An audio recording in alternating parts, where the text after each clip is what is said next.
She shoved every coin she owned across that counter without blinking because a baby was crying, and not one soul in that crowded store had moved an inch. If a story like this speaks to you about courage, about kindness, that costs everything about the people this world overlooks, please subscribe to this channel right now, hit that notification bell, and follow this story all the way to the end. And drop a comment telling me what city you're watching from. I want to see exactly how far this story has traveled. The summer of 1883 arrived in Caldwell Creek, Kansas like a punishment. The kind of heat that made men meaner than usual and made the already small kindnesses of frontier life shrink down to almost nothing.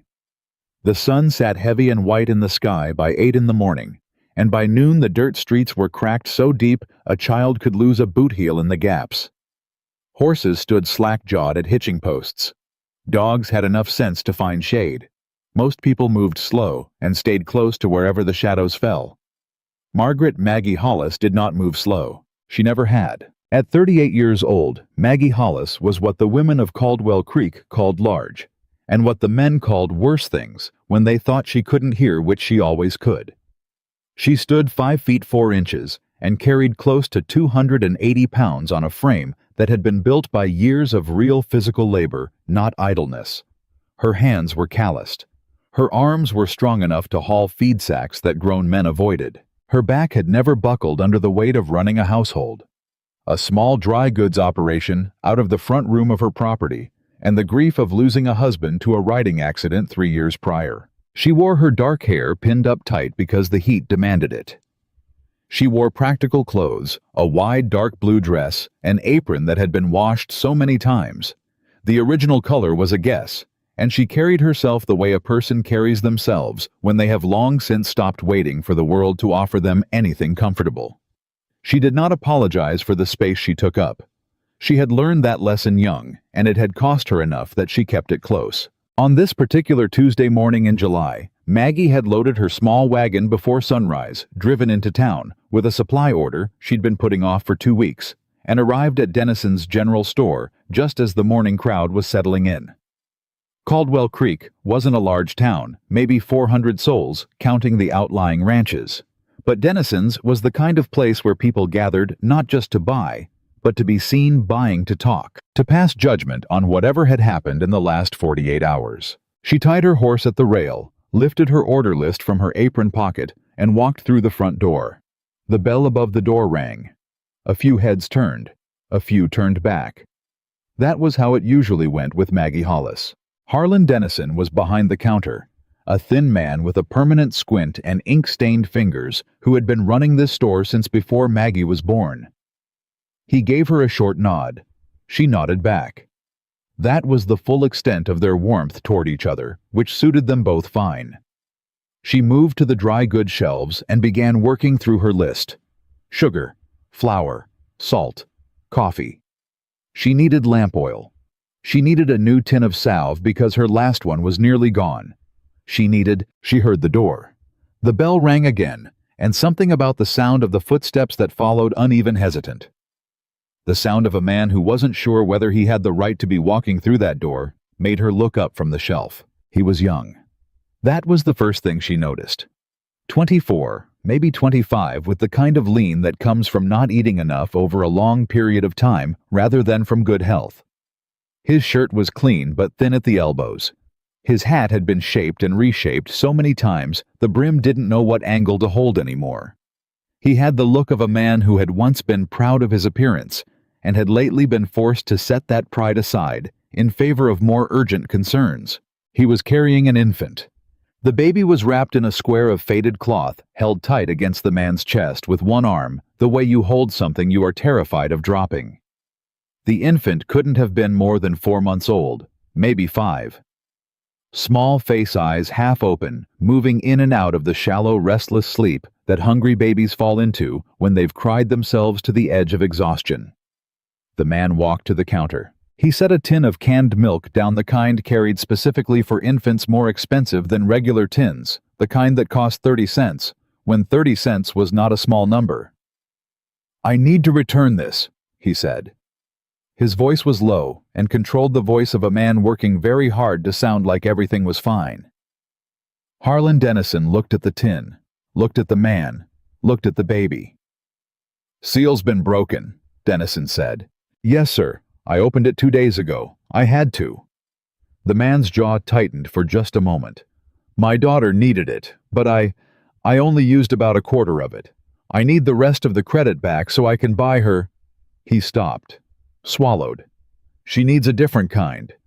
The doctor over in Pratt said she needs the thickened kind, not the regular. Said her stomach can't keep down the regular. I'm trying to get the credit from this one so I can put it toward the right tin." Dennison didn't even reach for the tin. "Can't return an opened product," he said. "That's policy. Always has been." "Sir, I understand that's your policy, but the situation—" "Policy doesn't change for situations." The young man's hand tightened on the counter's edge. His knuckles went white for a second, before he made himself let go. The baby stirred against his chest and made a small sound, not a cry, just a whisper of one, the kind a baby makes when it doesn't have enough energy left for a real one. "I'm not asking for charity," the young man said carefully. "I'm asking for a partial credit. Whatever you think is fair for 3/4 of a tin. I'll take whatever you say." I said no. From somewhere to Maggie's left, near the Cracker Barrels, she heard a man snort. She didn't have to look to know who it was.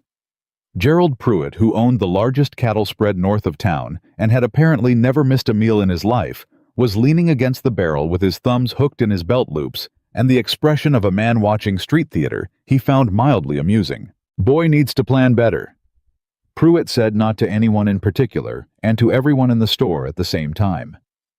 "Should have thought about what kind of milk his baby needs before he opened the tin. Don't come in here trying to make your bad planning into someone else's problem." There were 2 women near the fabric bolts. One of them pressed her lips together and looked at the ceiling. The other one nodded like Pruitt had said something reasonable. The young man did not look at Pruitt. He kept his eyes on Dennison, and Maggie could see what that cost him, that deliberate refusal to look at the man mocking him. That careful, painful choice to stay focused, because looking away from the goal meant his daughter didn't eat. "Please," he said. It was barely a word. It was everything he had. Dennison picked up his pencil and went back to whatever he'd been writing before the door opened. "Next customer," he said. Maggie had stopped moving somewhere around the moment the young man set the tin down.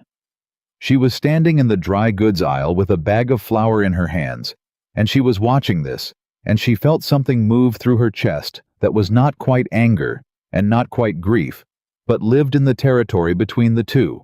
That specific sensation of watching something wrong happen in front of you, in a room full of people who have all collectively decided it is not their problem. She'd felt that sensation before. She knew it from the inside. The young man picked up the tin. His shoulders dropped, not dramatically, not in collapse, just the way a man's shoulders drop when the last option he had runs out. He adjusted the baby in his arms. The infant made that small sound again. Maggie set the flour down.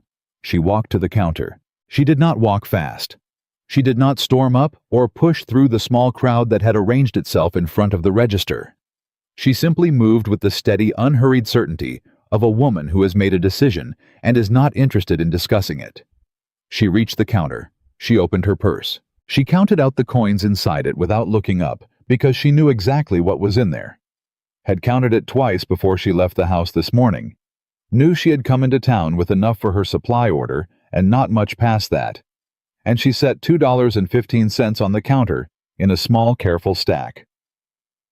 The store went quiet. Not the kind of quiet that happens gradually. The kind that falls like something dropped. "That covers the thickened tin," Maggie said to Dennison. "And the difference between this one and the regular if he needs to return this one too. Figure it out however you need to, Harlan. But this baby is going home with the right milk today." Dennison stared at the coins. He stared at her. "Maggie, that's—" "I know what it is," she said. "I can count." Pruitt laughed. It was a short, sharp sound, more reflex than amusement. "Lord in heaven," he said. "Margaret Hollis buying milk for a stranger's baby, with money she can barely spare." He shook his head like he was witnessing something embarrassing. "That's real generous of you, Maggie. Real generous. Course a woman your size, maybe you understand something about eating more than you should." Maggie turned her head and looked at Gerald Pruitt. She looked at him for a long moment without speaking. In that silence, something shifted in the room. Something small but perceptible, like the air pressure changing before weather comes in. "Gerald," she said, "the last time this town needed somebody to show up and do something that mattered, you were the first one to find somewhere else to be. So I'd be careful about what comes out of your mouth next." Pruitt's face darkened. The woman near the fabric bolts made a sound that was almost a laugh and quickly turned it into a cough. Dennison, who did not enjoy complications in his store, and particularly did not enjoy complications involving Gerald Pruitt and Margaret Hollis, simultaneously took the coins off the counter, counted them without comment, and turned to pull the correct tin from the shelf behind him. The young man hadn't moved. He was staring at Maggie with an expression she recognized, not the simpering gratitude that people performed when they wanted something, but the stunned, slightly undone look of a person who has been braced so hard against the world that an unexpected kindness physically destabilizes them. He looked like he'd been hit, except gently. "Ma'am," he said. "Don't," she said, not unkindly. "You don't owe me a speech." I just... He stopped, steadied himself. "I don't know how to... Does she take to a bottle all right?" Maggie asked, nodding toward the baby. "The thickened kind can run a little slow depending on the nipple size. You might need to make the hole a little bigger. Just the tip of a pin, not more than that." He blinked. "Yes, ma'am. She does okay with the bottle. Good. Make sure you warm it proper. Not too hot. Test it on your wrist." She looked at the infant, the small face, the pale skin, the way the baby was stirring. Now one fist working slowly at the air. "She's thin," Maggie said. "She'd been eating it all. Not much the last 2 days. The regular tin was making her sick. She was keeping most of it down, but not all of it. And I didn't know what was wrong until the doctor..." "How long she been on the regular tin?" "About 3 weeks." Maggie pressed her lips together briefly. 3 weeks of the wrong formula for a 4-month-old in summer heat. She kept that thought off her face. "What's her name?" she asked. Something moved across the young man's face when she asked that. Like the question surprised him, not because it was unexpected, but because somewhere in the last however many days of crisis, he'd been so focused on the problem of his daughter's survival that the simple act of someone asking her name had become unusual. "Rose," he said. "Her name is Rose." "That's a good name," Maggie said. Dennison set the new tin on the counter and slid the change 40 cents across toward the young man. The young man took it with the hand that wasn't holding Rose, and his fingers closed around the coins with a care that said something about how few of them he had at the moment. "Thank you," he said to Dennison, who was already turning away. He looked at Maggie again. "I'm Cole Maddox," he said. "I've got a claim about 3 miles east. I've been..." He paused. "I'm going to pay you back. I want you to know that. I don't know exactly when, but I will." "Cole Maddox," she repeated. "I'm Maggie Hollis, and I didn't hand that money over expecting to see it again, so don't let it sit heavy on you. You've got enough to carry right now." "I don't accept charity," he said. And there it was, that flicker of pride, the thing a man holds on to when everything else has let go. He said it quietly without heat, but he said it clearly. "No," she agreed. "You returned a tin of milk. That's not a man who accepts charity. That's a man trying to solve a problem with the tools he had." She picked up her flower and settled it under her arm. The money was a practical choice, not pity. There's a difference. He looked at her for a long moment. "Yes, ma'am," he said finally.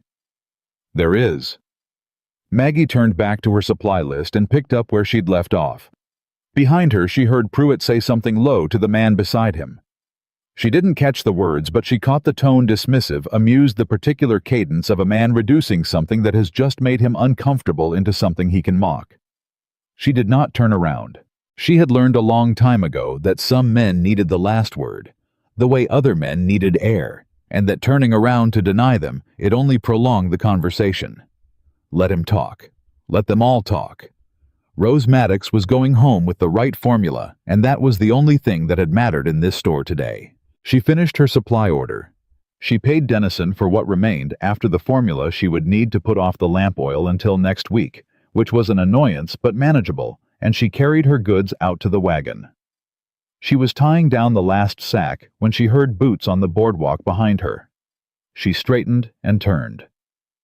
Cole Maddox was standing a few feet back, Rose against his chest, the new tin tucked under his arm. "I'm sorry," he said. "I don't mean to bother you." "You're not bothering me." He seemed to be working up to something. She waited. "I meant what I said," he finally offered. "About paying you back. I know you said you didn't expect it, but I'd feel better if I could." "Then feel better," she said. "But don't do it on a timeline that breaks something else. You've got a baby who needs things right now that cost money. That comes first." "She does," he agreed.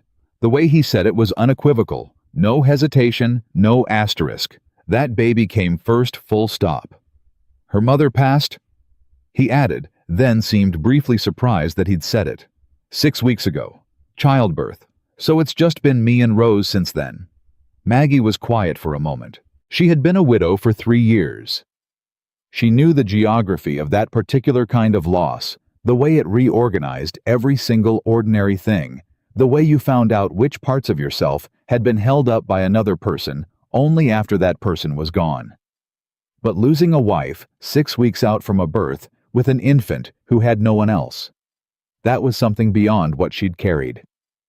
"I'm sorry for your loss," she said. She meant it without decoration. He nodded. His jaw was working slightly, that thing people's jaws do when they're holding something together that doesn't want to stay held. "Thank you. She was a good woman. Ellen. She was a real good woman." The heat pressed down around them. A wagon rolled past on the street. Rose made a small sound, and Cole shifted her gently automatically, in that way men who have been sole caregivers for any length of time learn to move, always keeping half their attention on the weight in their arms, even when they're looking somewhere else. "Do you have anyone helping you?" Maggie asked. "My neighbor Mrs. Garrett, she comes by twice a week. She's got her own family, though, 5 kids. I can't ask her for more than she already gives." "Are you eating?" The question came out before she decided to ask it direct and practical the way she asked most things. He looked slightly taken aback. "Enough," he said. "That's not what I asked." He was quiet for a moment. "I'm managing." "Right." She looked at him, the thinness of him, the particular exhaustion that lived around his eyes, the way managing clearly meant something different to him than it did in normal times. A man 6 weeks out from his wife's death, running a claim alone, keeping an infant alive on the wrong formula, coming into town to try to return a tin of milk. "Managing. I make extra when I cook," she said. "It's wasteful not to. If you're passing this way and it happens to be supper time, you're not going to offend me by stopping." He opened his mouth. "That's not charity either," she said before he could get there. "That's just a fact about my cooking and a standing offer. You can do with it whatever you'd like." Something crossed his face, not quite a smile, but what existed in the neighborhood of one. "You're a very particular woman, Mrs. Hollis," he said. "I've been told that," she replied without apology. He adjusted Rose in his arms again. The baby had settled, had quieted in the way infants sometimes do when the surrounding adults stop being in crisis, as if they absorb the emotional temperature of a room through their skin. "Well," he said, "I appreciate it, all of it." "Go home and feed your daughter," Maggie said. "And make sure that bottle's warm enough." "Yes, ma'am." He turned and walked toward the hitching post where his horse stood, a solid bay mare who looked like the most reliable thing he owned. He settled Rose against himself carefully as he untied the reins, managing horse and infant with the particular expertise of a man who'd had no choice but to figure it out. Maggie climbed up onto her wagon seat.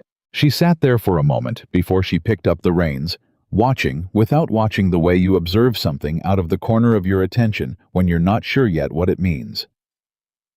3 miles east, he'd said. She knew that claim. She'd known the family that had held it before the Harmon family, old Abe Harmon, who'd passed 2 winters back.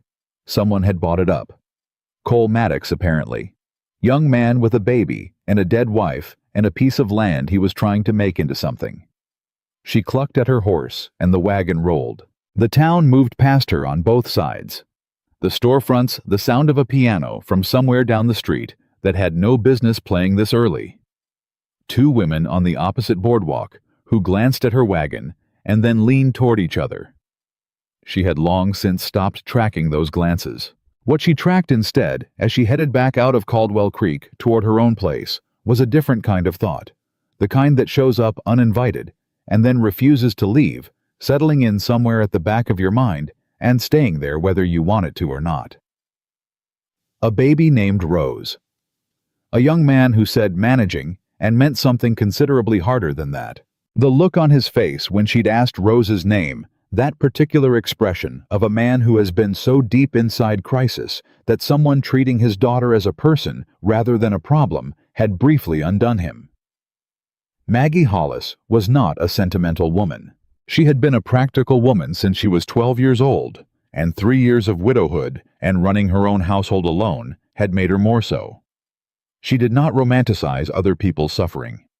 She did not mistake compassion for involvement. She knew the difference between helping a stranger in a moment of need and taking on someone else's life as if it were her own. She knew that difference. She had always known it. She thought about it deliberately clearly, the way she thought through her supply lists and her ledgers, and the 1,000 small decisions that kept her household running all the way down the road and back to her own gate and through it. The difference was clear.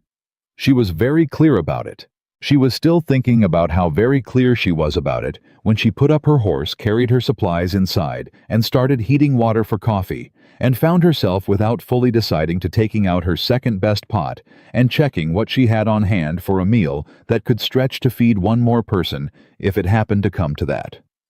Practical, she reminded herself. Just practical. Outside, the Kansas summer pressed down over everything over Caldwell Creek, and its talk, and its Cracker Barrels, and its Gerald Pruitts, over the 3 miles of road east to where Cole Maddox was going home to feed his daughter, over the claim that had been old Abe Harmon's and was now someone else's, with a baby named Rose in it. The heat didn't care about any of that. The heat didn't care about anything. But Maggie Hollis in her kitchen with her second-best pot on the stove and her supply list on the table with the lamp oil crossed off it cared. She had always cared too much according to most people who'd had opinions about her. She was beginning to think that might be the only thing about her that had ever been exactly right. Cole Maddox came back 4 days later. He didn't come at supper time. He came at mid-morning when the sun was already mean and the dust on the road was rising in slow spirals, and he came with Rose in one arm and a burlap sack in the other hand. Maggie was in the yard when she heard the wagon, and she watched him pull up to the gate with the same unhurried, calloused hands she'd noticed in Dennison's store, the hands of a man who worked whether or not he felt like it. He climbed down, carefully, keeping Rose steady, and came through the gate without asking permission, which told her something about him. Men who were accustomed to being unwelcome usually waited at the gate. "Mrs. Hollis," he said. "Mr. Maddox." He held up the burlap sack. "I've got 3 pounds of venison. Took a deer yesterday morning, more than Rose and I can use before it turns in this heat." He said it directly without preamble, and she recognized immediately what he was doing. He was paying her back, and he was doing it in a way that could not technically be called charity, because it was an exchange of goods, not a handout. He had thought about it. He had constructed it carefully so that his pride could survive the transaction. She appreciated the architecture of that. "Come in then," she said. "I've got coffee." He followed her inside, and she noticed the way he looked at her house, not nosily, not judgmentally, but the way a man looks at a place that is well kept and realizes he's been somewhere less so for longer than he'd admitted. The kitchen was clean and warm. There were herbs drying from the ceiling beam. There was bread on the board from that morning. She took the venison and set it on the cool shelf. She poured 2 cups of coffee and set them on the table. Cole sat down across from her with Rose settled in his left arm and the baby Maggie noted immediately looked better. The sunken look around her eyes was still there, but less pronounced. The color in her face had improved from the grayish pallor of 4 days ago to something closer to a normal infant complexion. "She's eating better," Maggie said. He looked down at Rose with an expression she recognized from somewhere she didn't want to name out loud. "Night and day. She kept the whole bottle down last night. First time in weeks she's slept more than 2 hours at a stretch." "Good." "She is," he said. "She really is." He looked up. "I wanted to say thank you properly, not just the 2 words I gave you in front of Dennison's." "You already thanked me properly," she said. "No, I didn't. I wasn't in a state to do much of anything properly that day." He set his coffee down and looked at her steadily. "I've been by myself a long time, Mrs. Hollis. Me and Rose. And I've had people offer things that came with conditions I couldn't meet. What you did in that store didn't come with conditions. I've been thinking about that." Maggie wrapped both hands around her cup. "The only condition," she said, "was that the baby get what she needed, which happened, so we're settled."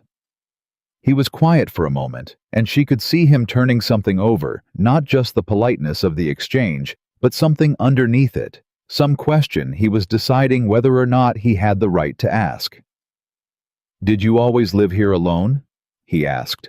She met his eyes. "My husband died 3 years ago. Thomas. He had a fall from his horse. He was gone before they got him back to the house." "I'm sorry." "It was sudden," she said. "Those are the ones that don't give you time to brace." She paused. "You didn't have time to brace either." "No." His voice didn't change, but something moved behind his eyes. "Ellen, she was fine.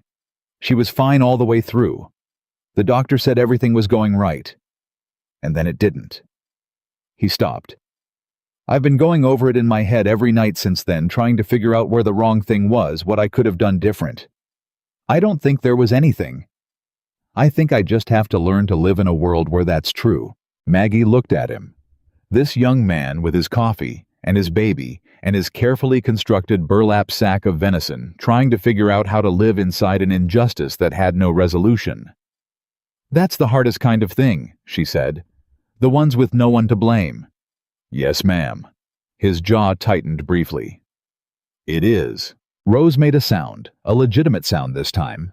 The alert, inquiring sound of a baby who has had enough sleep and milk and is now interested in what is happening around her.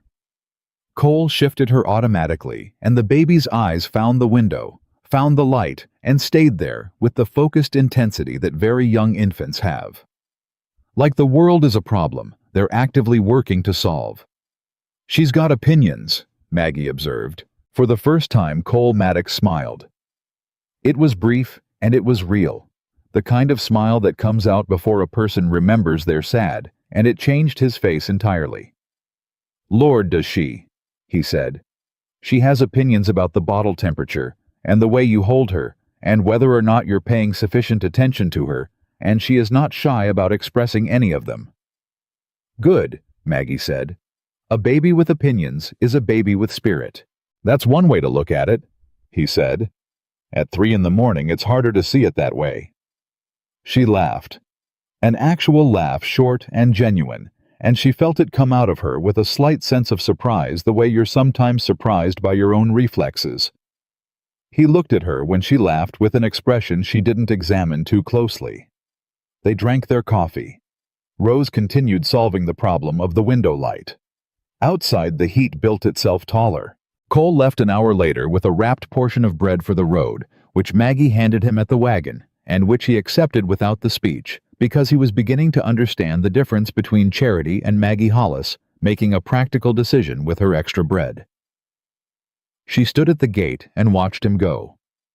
She thought about what he'd said. The ones with no one to blame. She had blamed plenty of people for plenty of things over the years.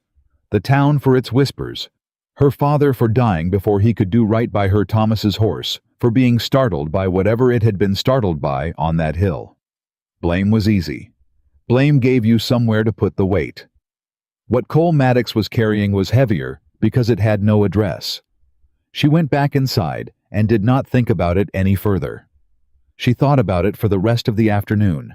He came back 6 days after that. No venison. This time he came with a repaired fence rail that he'd noticed was cracked on her east side, and he'd brought the wood and the tools to fix it, and he simply arrived and did it without asking whether she needed it done, because he had clearly looked at it on his way out the last time and decided it needed doing. She stood on the porch and watched him work. "You didn't have to do that," she said. "The rail was cracked," he said, not looking up. "Another month of weather and the whole section would have gone." "I know. I was going to get to it. I got to it first." He drove the nail home. "We're even." She would have argued, except that the logic was sound. She brought him water, and he drank it.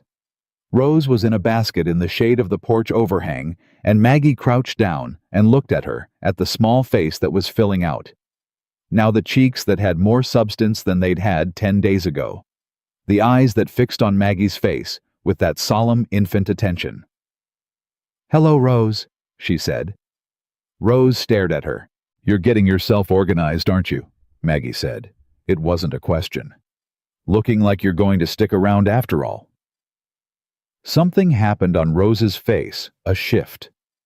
A flicker, the expression infants make when a face they're studying says something that registers. Not a smile, not yet, but close. Cole was leaning on the fence post behind her. She didn't turn to look at him, but she felt the shift in his attention. "She doesn't do that with many people," he said quietly. "What?" "Look at someone like she's paying attention. She does it with me. Mrs. Garrett. The mayor sometimes, which I have mixed feelings about. A beat. She did it with you." Maggie straightened. "Babies know," she said. "They know who means it." He didn't answer that, but she could feel him thinking about it as he gathered up his tools. He started coming regularly after that. Not every day, every 3 or 4 days, sometimes 5. He never arrived without a reason. There was always something he'd noticed, or something he had to spare, or some piece of work on the property that had presented itself to his attention. He split and stacked wood. He reinforced the hinge on her barn door that had been dragging for a month. He brought eggs when his neighbor's chickens overproduced. She fed him when he came. It was not discussed or formalized. It simply happened the way the fence repairs happened because it was practical, because there was food on the stove, because he was thin, and she cooked too much. Rose came every time, and slowly, incrementally, over the stretch of those July days, Rose Maddox became comfortable with Maggie Hollis in the specific way that very young infants become comfortable with people, by deciding through whatever mechanism infants use for such decisions that this was a safe place, a known face, a set of hands that could be trusted. The first time Rose reached for Maggie, both of them went still. It was an afternoon in the 3rd week of July. Cole had been at the table working through a supply ledger he'd brought because he'd asked with some hesitation whether Maggie could help him make sense of some numbers that weren't adding up. She'd taken the ledger from him and found 3 errors within 10 minutes, which she pointed out without comment, and he'd said nothing for a moment, and then said, "My wife was the one who kept the books." And the conversation had stopped there, and then quietly started again from a different place. Rose was in Maggie's lap. This had also happened without being decided. Cole simply having set her there while he had both hands on the ledger, and Maggie having arranged the baby against her with the automatic competence of a woman who had years ago helped with enough younger cousins and neighboring children to know how an infant should be held. Rose was looking up at the ceiling beam with the herbs drying on it. And then she looked at Maggie. And she reached up, not for anything specific, just that blind, reaching that very small babies do. Arms moving without a target. The gesture that means, I am here, and you are here, and that matters. But the direction of it was clearly toward Maggie's face, and when Maggie lifted her finger within reach, Rose grabbed it. 4 small fingers and a thumb that closed with surprising firmness and held. Maggie looked down at the baby's hand wrapped around her finger. Something happened in her chest that she had not prepared for. Across the table, Cole had gone very still. She didn't look up because she wasn't ready to be seen right now, and she thought he understood that because he looked back down at his ledger and didn't say anything, and just let the moment be what it was. "Your addition on line 12 is wrong too," Maggie said after a moment because someone had to say something. "I see it," he said. Rose held onto Maggie's finger and looked at the dried herbs, and the afternoon kept going. The trouble started the way trouble in small towns always does, with a conversation overheard in the wrong place at the wrong time. Nora Bellum had a way of being in proximity to things she shouldn't know about.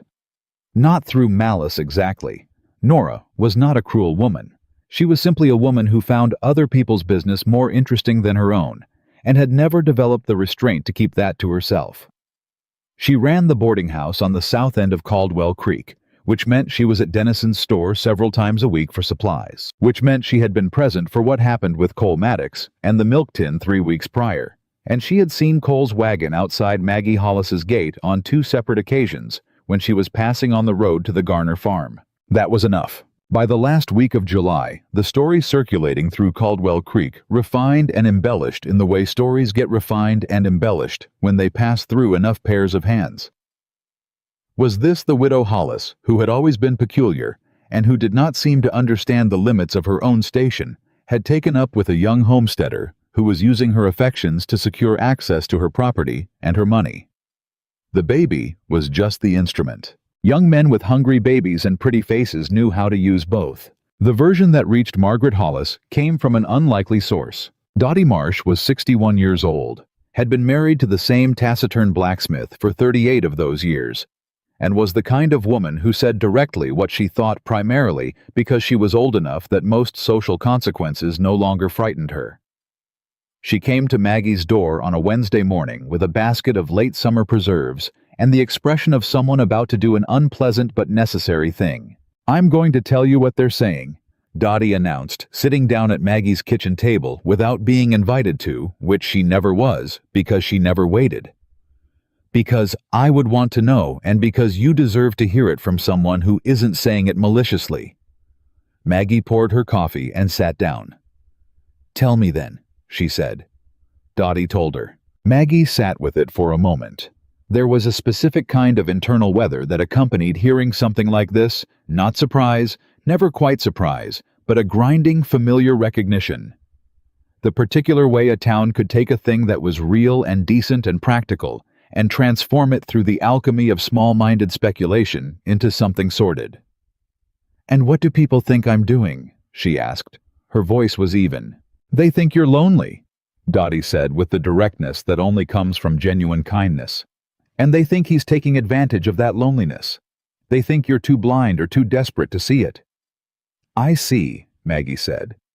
"The uglier version," Dottie continued, because she was committed to the full accounting, "is that you're throwing yourself at a man 20 years your junior who would never look at you if he had better options, and that it's embarrassing for everyone." The kitchen was quiet. "Gerald Pruitt?" Maggie asked. "He's not helping," Dottie confirmed. Maggie looked at her coffee cup. She thought about Cole Maddox fixing her fence rail without being asked. She thought about him sitting across from her at this table, working through numbers that didn't add up, saying my wife was the one who kept the books with that particular flatness, that meant he was trying to say something true, and finding that the truth still had edges on it. She thought about Rose grabbing her finger. "Dottie," she said, "do you think he's using me?" Dottie looked at her for a long moment. "I think he's a tired young man who's in over his head and who has found someone competent and steady and kind, and I think he's probably grateful for all 3 of those things." She paused.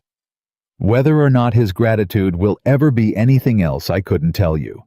And I think you know I'd tell you if I could." "I'm not expecting anything else," Maggie said. "I know you're not," Dottie said. "I'm not sure that's entirely true though, Maggie. And neither are you." The silence that followed that was a different kind of silence than the one before it. Maggie did not answer. Dottie did not press. She finished her coffee, left the preserves, hugged Maggie once around the shoulders in that brisk, no-nonsense way she had, and left. Maggie sat at the table for a long time after the door closed. She was not, she told herself, expecting anything else.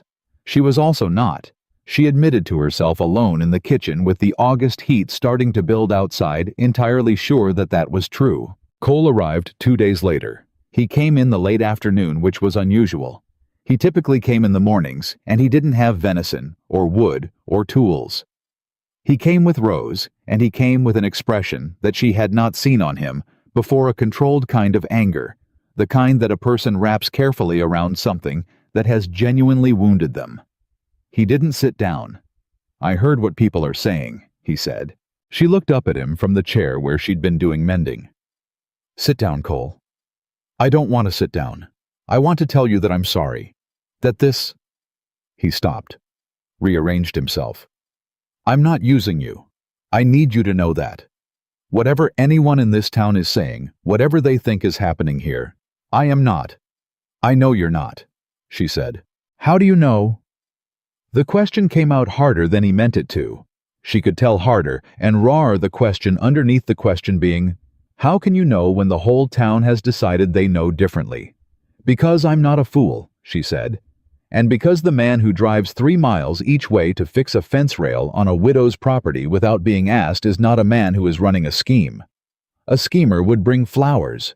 You brought cedar posts." He stared at her. "Sit down," she said again. He sat. Rose, who had been watching the exchange with the alert, focused attention she brought to all conversations conducted above her eye level, made a deliberate sound and looked at Maggie. "Hello?" Maggie said to her. Rose made the sound again, more emphatic. "She's been doing that." Cole said, some of the tension going out of his voice. "Making that particular noise whenever she thinks she's being ignored." "She's right to insist," Maggie said. "She's in the room." He watched her with Rose for a moment. "Maggie." The first time he'd called her by her name without the misses. She noticed it. She thought he noticed it too. "The things they're saying about you, about your judgment, about you being—" He stopped. "It's wrong. You're the most clear-eyed, sensible person in that town, and they're treating you like a fat widow who doesn't know what she's doing," she said. She said it cleanly, without heat. She'd lived in this skin for 38 years. She didn't need the sentence dressed up. His jaw hardened. "Yes, that. It's not the first time they've used those words," she said. "It won't be the last.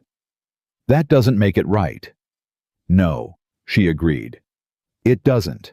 He was looking at her with something that wasn't pity, and wasn't sympathy, and wasn't anything she had a tidy name for. "Does it not bother you genuinely? Because I've been furious on your behalf for 2 days, and you're sitting there hemming a shirt." "I finished being furious a long time ago," she said. "Fury takes energy. I need mine for other things." "What do you do with it instead?" She set the mending down and looked at him directly. "I help the people who need it. I run my household. I keep my ledger straight. I fix the things that need fixing." She paused. "I have coffee with you on Wednesday mornings, and I make sure Rose is eating right, and I sleep well at night because I know who I am, regardless of what Nora Bellum tells people at the counter in Dennison's store." She let that sit. "That's what I do with it." Cole was quiet for a moment. "Ellen would have liked you," he said. Maggie looked at him. "She would have seen exactly what you are, and she would have said something direct about it, and she would have liked you." He wasn't looking at her now. He was looking at his hands, at the calloused knuckles, the working man's hands that had been trying to hold 2 lives together for 6 weeks. "I think about that sometimes. Whether the people I'm around now are people she would have trusted with me." He looked up.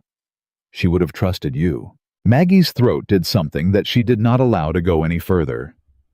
"You don't have to tell me things like that," she said. "I know I don't," he said. "I wanted to." The afternoon light shifted. Rose had fallen asleep finally against Cole's chest, with one fist curled under her chin, the sleep of a well-fed infant who has decided everything is satisfactory for the moment. "The town," Maggie said carefully. "What people are saying. Is it going to cause you problems?" He met her eyes. "What kind of problems?" "The kind that matter for your claim, your credit at Dennison's, your relationships with the other ranchers."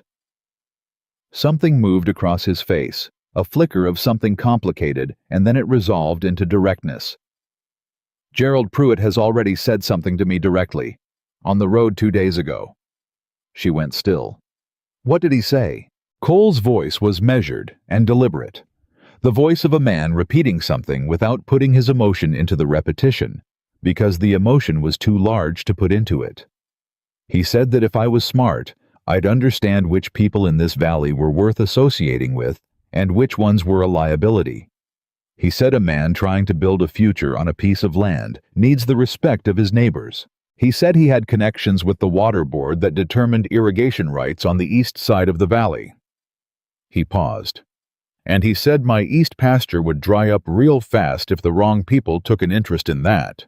The silence in the kitchen became a different kind of thing. Maggie understood immediately. She understood the architecture of it. Pruitt wasn't just gossiping. He wasn't just Nora Bellum with crueler intentions. He had a specific interest in Cole Maddox's land, or in Cole Maddox's failure, and the threat about irrigation rights was not abstract. That claim of yours, she said, the east pasture. How much of your summer grazing depends on it? All of it, Cole said flatly. Without that water access, my herd can't sustain into fall. I'd have to sell stock early at bad prices. His voice was steady, but she could hear what was underneath it. Which is exactly what Pruitt knows. He wants your land, she said. He wants all the land on that side of the creek. He's been picking up parcels for 3 years. I didn't know that when I bought the Harmon claim. I know it now. He looked at her steadily. And apparently I've made myself interesting to him by coming here. You made yourself interesting to him the moment you wouldn't sell when he asked, Maggie said. I'd bet on that. He looked at her. How do you know he asked? Because that's how Pruitt operates. He asks first pleasantly, and then he starts creating problems. The store business 3 weeks ago, refusing you in front of everyone. That wasn't random. Cole went very still. I thought that was just Dennison following policy, he said slowly. Dennison follows whoever signs the largest supply account at the end of the month, Maggie said. Think about who that is. She watched the understanding move through him, the slow, grinding realization that the tin of milk and the refusal at the counter and the $2.15 she'd put down and the gossip spreading through Caldwell Creek were not a series of unrelated events, but a connected one aimed at a specific outcome. He's been working this for weeks, Cole said. Probably longer, she said. He sat with that. Rose breathed in his arms, untroubled. What do I do? He asked. She thought about it. She thought about it the way she thought through supply lists and ledger errors practically systematically with attention to what was real and what could be changed and what couldn't. First, she said, you don't panic. Panicked men make bad decisions about land, and Pruitt knows that. He's counting on the pressure creating urgency that doesn't exist yet. Okay. Second, do you have your water rights documented? The original deed, the claim registration, anything from the Harmon transfer that addresses water access specifically? He hesitated. I have the deed.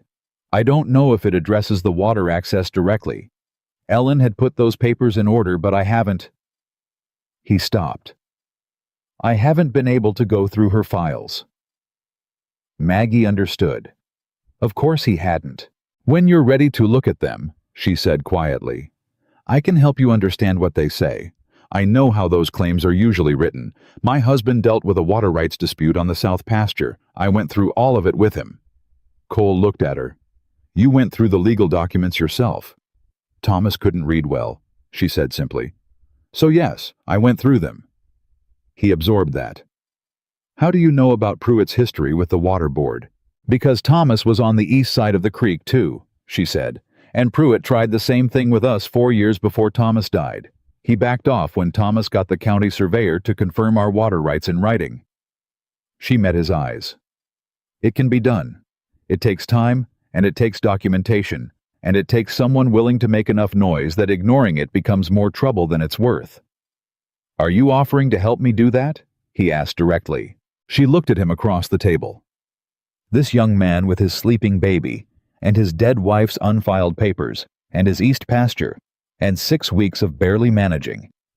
And she thought about Gerald Pruitt on the road 2 days ago, delivering a threat wrapped in pleasantries. And she thought about the counter at Dennison's, and the women near the fabric bolts, and Nora Bellum, and her proximity to other people's business. "Yes," she said. "I am." He was quiet for a long moment. Something shifted in his expression. Something opened the way a window opens into a room that's been closed too long. "Why?" he asked. "Because it's the right thing," she said. "That's not all of it." She looked at him steadily. "Because Pruitt has been moving pieces around this valley for a long time, and someone who isn't afraid of him needs to push back. And because your daughter deserves to grow up on land her father built." She paused. "And because I am tired of watching powerful men arrange the world to their advantage and waiting for someone else to say something about it." Rose made a sound in her sleep. Just a breath, a small exhaling murmur of contentment. Cole looked at her. Then he looked at Maggie. "All right," he said. It was quiet, and it was certain, and it was the sound of a man who has been alone in a fight long enough that the arrival of an ally changes something fundamental. "All right," she agreed. Neither of them said anything else for a moment. Outside, the heat was relentless. The Kansas summer was not going to apologize for itself. But in the kitchen, in the particular quiet that follows two people agreeing on something that matters, Maggie Hollis felt something she had not let herself feel in a long time. Like the fence rail Cole had come and fixed without being asked, something that had been cracked for a while was beginning very carefully to hold again. She picked up her mending. He stayed until supper time. And the next morning, without discussing it, he drove to town and asked the county records office in Pratt for a copy of the original water rights documentation on the East Creek claims. Pruitt's man at the general store noticed.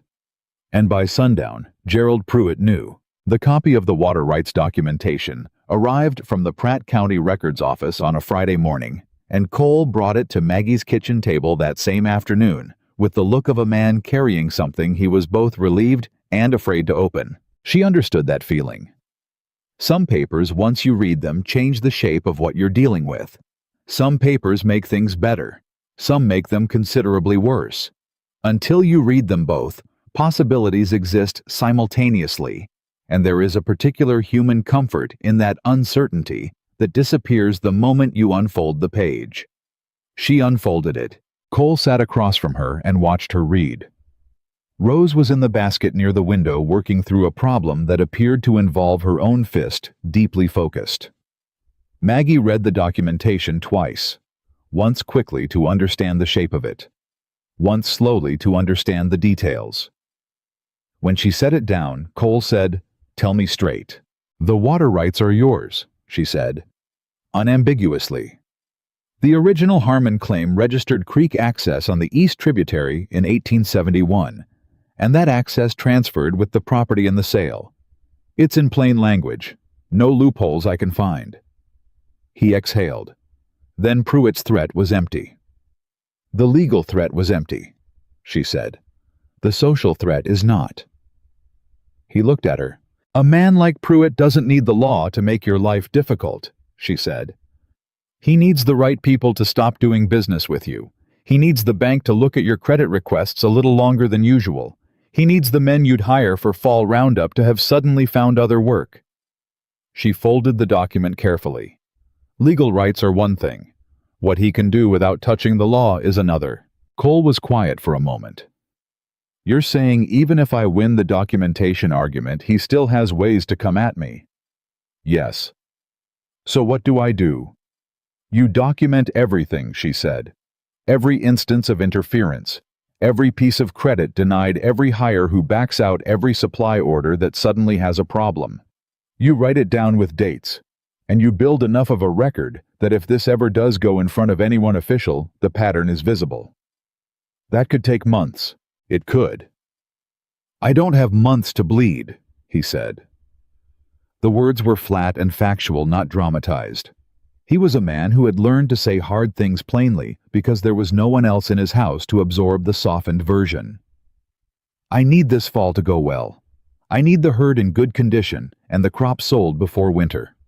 If either of those things falls apart, I know, she said. Do you, not sharp, genuinely asking? I ran this household alone for 3 years, she said, meeting his eyes. I know what one bad season can do. I know exactly what the math looks like when you're the only one doing it. He held her gaze for a long moment. Yeah, he said quietly. I expect you do.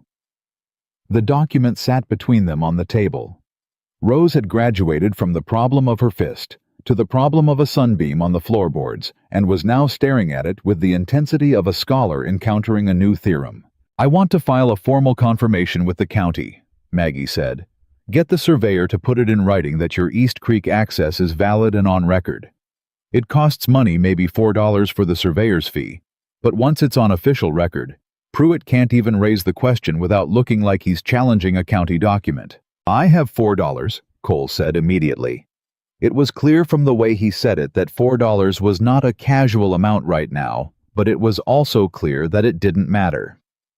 Good. She picked up the document. I'll write the request. I know what language the county office responds to. Thomas and I went through this before. Like I told you, I have the prior correspondence somewhere. I'll find it tonight. Cole was watching her with that expression again, the one she'd been carefully not examining too closely for the last several weeks. Something that lived between gratitude and something further along than gratitude that she had been very deliberately not naming. Maggie, he said. I'll find the letters tonight, she said, standing up. You want more coffee before you head back? A beat of silence. Sure, he said. Thank you. She got up and poured it, and they didn't talk about what had just almost been said, and both of them understood that was a deliberate choice and not an accident. But the thing that hadn't been said stayed in the room with them, quiet and patient, the way certain things are patient. The trouble with Pruitt escalated 10 days later in a way neither of them had anticipated. It did not come as another roadside conversation. It did not come through Dennison's store, or the water board, or the bank. It came through Reverend Aldous Crane, which was, Maggie thought when she heard about it, both more effective and more vicious than anything Pruitt had tried before, because a preacher's voice in a small Kansas town in 1883 carried a weight that even county documents could not easily counter. Reverend Crane was not a cruel man by nature. He was a man who valued order and who had been persuaded through means Maggie could only guess at that the situation between Margaret Hollis and Cole Maddox represented a disorder worth addressing. He was also a man who owed Gerald Pruitt a considerable debt. The church building's mortgage, which Pruitt held, had been quietly called in and quietly extended 2 years prior, under terms that had never been made fully public. That was what Dottie Marsh told Maggie on a Tuesday, her second visit in 3 weeks this time, with the expression of someone who had been awake since 4 in the morning, with something she needed to say. Maggie listened to the full account. Crane had spoken to 3 of the leading families in his congregation over the prior week. He had not given a sermon, he'd been more careful than that. He had simply expressed his pastoral concern in private conversation about the propriety of the relationship between the widow Hollis and the Maddox homesteader, about what kind of example it set, about whether certain individuals in the community might benefit from spiritual guidance regarding appropriate boundaries. He didn't say anything from the pulpit, Dottie said. He didn't have to. 3 families is enough. By Sunday it'll be 10. By the following Sunday it'll be the whole congregation. Maggie was very still. And Cole, she said. Word hasn't reached him yet. That I know of. It will by tomorrow, Maggie said, because that was true and she knew it. Caldwell Creek was a small place. Things traveled through it the way water traveled through cracked earth, fast to wherever there was an opening. Dottie leaned forward. Maggie, what are you going to do? Maggie looked at her kitchen table. At the spot where the water rights document had sat 10 days ago, at the coffee cups that had been there when she and Cole went over the county surveyor figures, at the basket by the window where Rose had solved the theorem of the sunbeam. I'm going to think, she said. Don't think too long, Dottie said. Pruitt is moving fast. She was right. Cole arrived the next morning, not at mid-morning as usual, but at dawn, while the light was still thin and the day hadn't committed to its full cruelty yet. Maggie heard the wagon before she'd finished her first cup of coffee. She heard it, and she knew from the speed of it and the hour of it that he'd heard. She opened the door before he could knock. He was standing on the porch with Rose, and his face was doing the thing it did when he was controlling something large, that deliberate steadiness that cost him visibly. "You heard," she said. "The Garrett boy came by at first light," he said. "He thought I should know." He paused. "I'm sorry. I'm sorry this is happening because of me." "Come in," she said. "Maggie." "Cole, come inside. The baby is hungry, I expect, and the porch is not where we're having this conversation." He came inside. Rose was fed. She had graduated to taking the bottle faster now, with the focused efficiency of a baby who has learned what she needs and knows how to get it. And Cole sat at the table with both hands around a coffee cup and said, "I think I need to step back."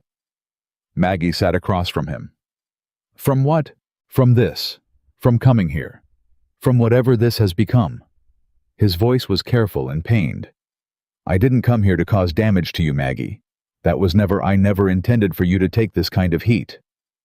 "I know what you intended," she said. "Then you understand why I think—" "I understand what you think," she said. "I disagree with it." He looked at her. "Stepping back now," she said, "doesn't reduce the damage. It confirms the story. It tells everyone who's been saying there was something shameful happening here that there was in fact something shameful happening here, because why else would you leave?" She held his gaze. "Retreating won't protect me, Cole.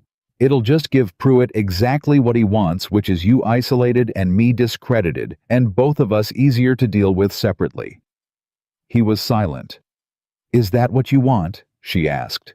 "No," he said. "You know it's not."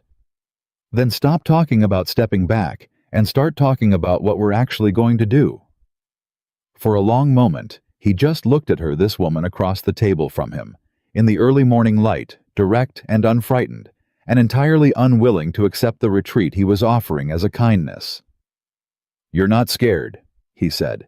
"I'm terrified," she said.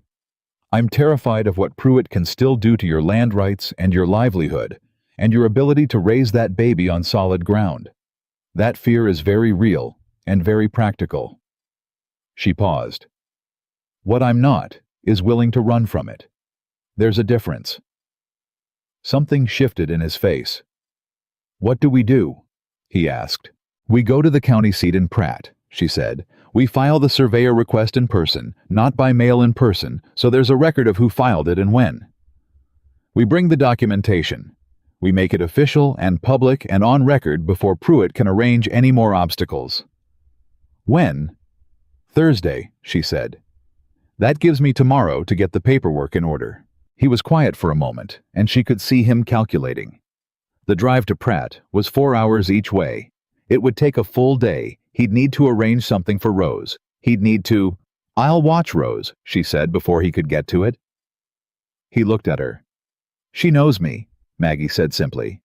"She'll be all right for a day." He was still looking at her with that expression, the one she'd been not examining, the one that had been living in this kitchen for weeks, now patient and quiet, waiting for her to stop looking around it.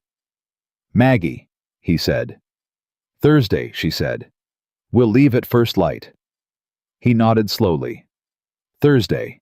They left Rose with Maggie for the full day of preparation on Wednesday.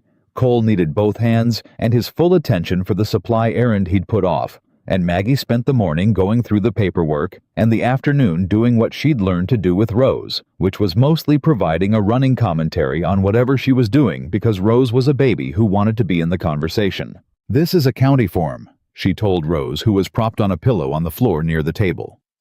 "The county wants to know things in a specific order which makes sense, except that their specific order doesn't always match the actual sequence of events, which creates confusion that I suspect is intentional." Rose stared at her. "Right?" Maggie agreed. "That's what I think too." Rose made a sound. "Mm-hmm," Maggie said. "Your father's east pasture is not going anywhere. I want you to know that." Rose looked at the ceiling. People will try to tell you, Maggie continued, dipping her pen, that when a large woman who lives alone takes an interest in things beyond her kitchen, something must be wrong with her motives. I want you to know early in your life that those people are wrong, and that the thing that's actually wrong is them. She scratched out a correction in the form. Your mother would probably have had a more elegant way of saying that, but she's not here and I am, and that's the version you get. Rose had fallen asleep. Maggie looked at her for a moment, at the small face, the steady breathing, the particular peace of a sleeping infant who is warm and full and somewhere familiar. She looked for a long moment. Then she went back to the form. Cole came back at late afternoon to collect Rose, and when he came in and found Maggie still at the table with the paperwork spread around her, and Rose asleep on her pillow, and the supper starting on the stove, something moved across his face that he did not try to conceal, and that she did not pretend not to see. "Supper'll be ready in 40 minutes, she said. "I wasn't going to impose ye, Cole." He sat down. Supper was quiet and comfortable in the particular way that quiet and comfortable becomes between two people who have stopped having to perform ease and have started actually having it. Rose woke up and was curious about the lamplight. Outside, the August heat had finally begun its reluctant evening retreat. He helped her clear the table, after which no one had done in 3 years, and the simple domestic fact of it, a second pair of hands in her kitchen, moving around her with the unconscious coordination of two people who have learned each other's rhythms, was not a small thing. She felt it. She let herself feel it briefly, and then she put it in the category of things she was not going to dwell on tonight, because Thursday was tomorrow, and the paperwork needed to be right. He left at dark. She watched the wagon go. She stood at the door for a moment after the sound of hoofbeats faded, and she thought about what Dottie had said. "I'm not sure that's entirely true, though, Maggie. And neither are you." She closed the door. She was not, she told herself, going to be foolish about this. She was also not. She acknowledged in the silence of her own kitchen, entirely sure that she was being wise. Thursday arrived with a hard, flat, relentless heat that was the worst Maggie could remember all summer. Cole arrived at 4:30 in the morning, and they set out in the wagon with the paperwork in Maggie's bag, and water for both of them, and a hat that she had to hold down against the early morning wind on the open road. They drove mostly in silence, which was not an uncomfortable silence. The road to Pratt was straight and long and gave you nothing to look at but sky and grass and the occasional cluster of buildings that called itself a settlement, and the silence between them was the kind that had enough space in it that talking felt like a choice rather than an obligation. "Can I ask you something?" Cole said about an hour out. "You can try," she said. "The morning in the store," he said. "When you put the coins down, you'd never met me before. You didn't know anything about me." "No." "So why did you do it?" She thought about it genuinely, not reaching for the polite version. "Because the baby was sick," she said, "and because the room was full of people who had all decided it wasn't their problem, and I've been in rooms like that before on the other side of it, the side where you're the problem nobody wants." She kept her eyes on the road. "I knew what that felt like. I wasn't willing to be another person who stood there." He was quiet. "It wasn't noble," she added. "I want to be clear about that. It was personal." "Most honest good things are," he said. She glanced at him. "Ellen used to say that," he said. "That real kindness is never abstract. It's always specific. It always costs you something that's specifically yours to give." "Your wife was a wise woman," Maggie said. "She was," he said, simply and without apology, the way a man says something true. "She was 22 years old, and she was wise in a way most people don't get to until they're 60, if they get there at all." He paused. "She would have told me to stop carrying her like a weight. She would have said—" He stopped, started again. "She would have said, love doesn't work like debt, that I don't owe her grief in proportion to how much I loved her." Maggie was very still on the wagon seat. "She sounds like she was right," she said carefully. "Yeah." His voice was soft. "She usually was." The wagon moved through the morning. The sky was doing things with light that the Kansas prairie in August does when the sun comes up hard and the grass is dry enough to give back some of the gold it stored all summer. "Maggie," he said. "We should be in Pratt by 9, she said, "if we keep this pace." A pause. "Yeah," he said. "We should." The county office in Pratt was a low building that smelled of dust and official paper, with a clerk behind the counter who had the slightly glazed look of a man who had been answering the same questions for 15 years. Maggie set the documentation on his counter and explained what she needed with precision and no wasted words, and the clerk, who had clearly been prepared to perform bureaucratic obstruction as a matter of habit, seemed to recalibrate in the face of someone who already knew exactly which form was needed, and exactly where the relevant clause in the property transfer language was. Cole stood at her shoulder. He did not say much. He watched her navigate the clerk and the forms and the filing process with the same focused attention. He'd watched her go through the ledger that first time, and something about his silence had the quality of paying close attention. Not because he couldn't handle it himself, but because he was watching someone do something well, and he understood it was something well worth watching. The filing took 40 minutes. When the clerk stamped the final document and handed back the county copy, he said water rights confirmation takes 10 to 14 days to process and return. "The application is filed today, though," Maggie said. "The date of application is on record today." "Yes, ma'am." "Good," she said, and put the copy in her bag. Outside, Cole was quiet for a moment. "That's it?" he said. "That's the legal piece," she said. "Yes. You made that look straightforward." "It is straightforward if you've done it before and you know what they need to hear." She adjusted her bag on her shoulder. "The straightforward part is done. What comes next won't be." He looked at her. "What comes next?" She thought about Pruitt, about Reverend Crane and his pastoral concerns, about Nora Bellum and the Cracker Barrel and the women near the fabric bolts who would keep talking regardless of what any county document said. "What comes next," she said, "is Pruitt finding out we filed, which will happen within the week. And when he finds out he's going to do something, I don't know what, but he's not a man who absorbs a setback quietly." Cole's jaw was set. "Let him come." "I mean it, Cole. He's going to push harder before he stops. That's how men like him operate. We need to be ready for it to get worse before it gets better." He looked at her steadily. "I'm not going anywhere, Maggie." She held his gaze. There was something in his voice when he said it that was not only about Pruitt, and both of them knew it, and neither of them moved away from it this time. "All right," she said.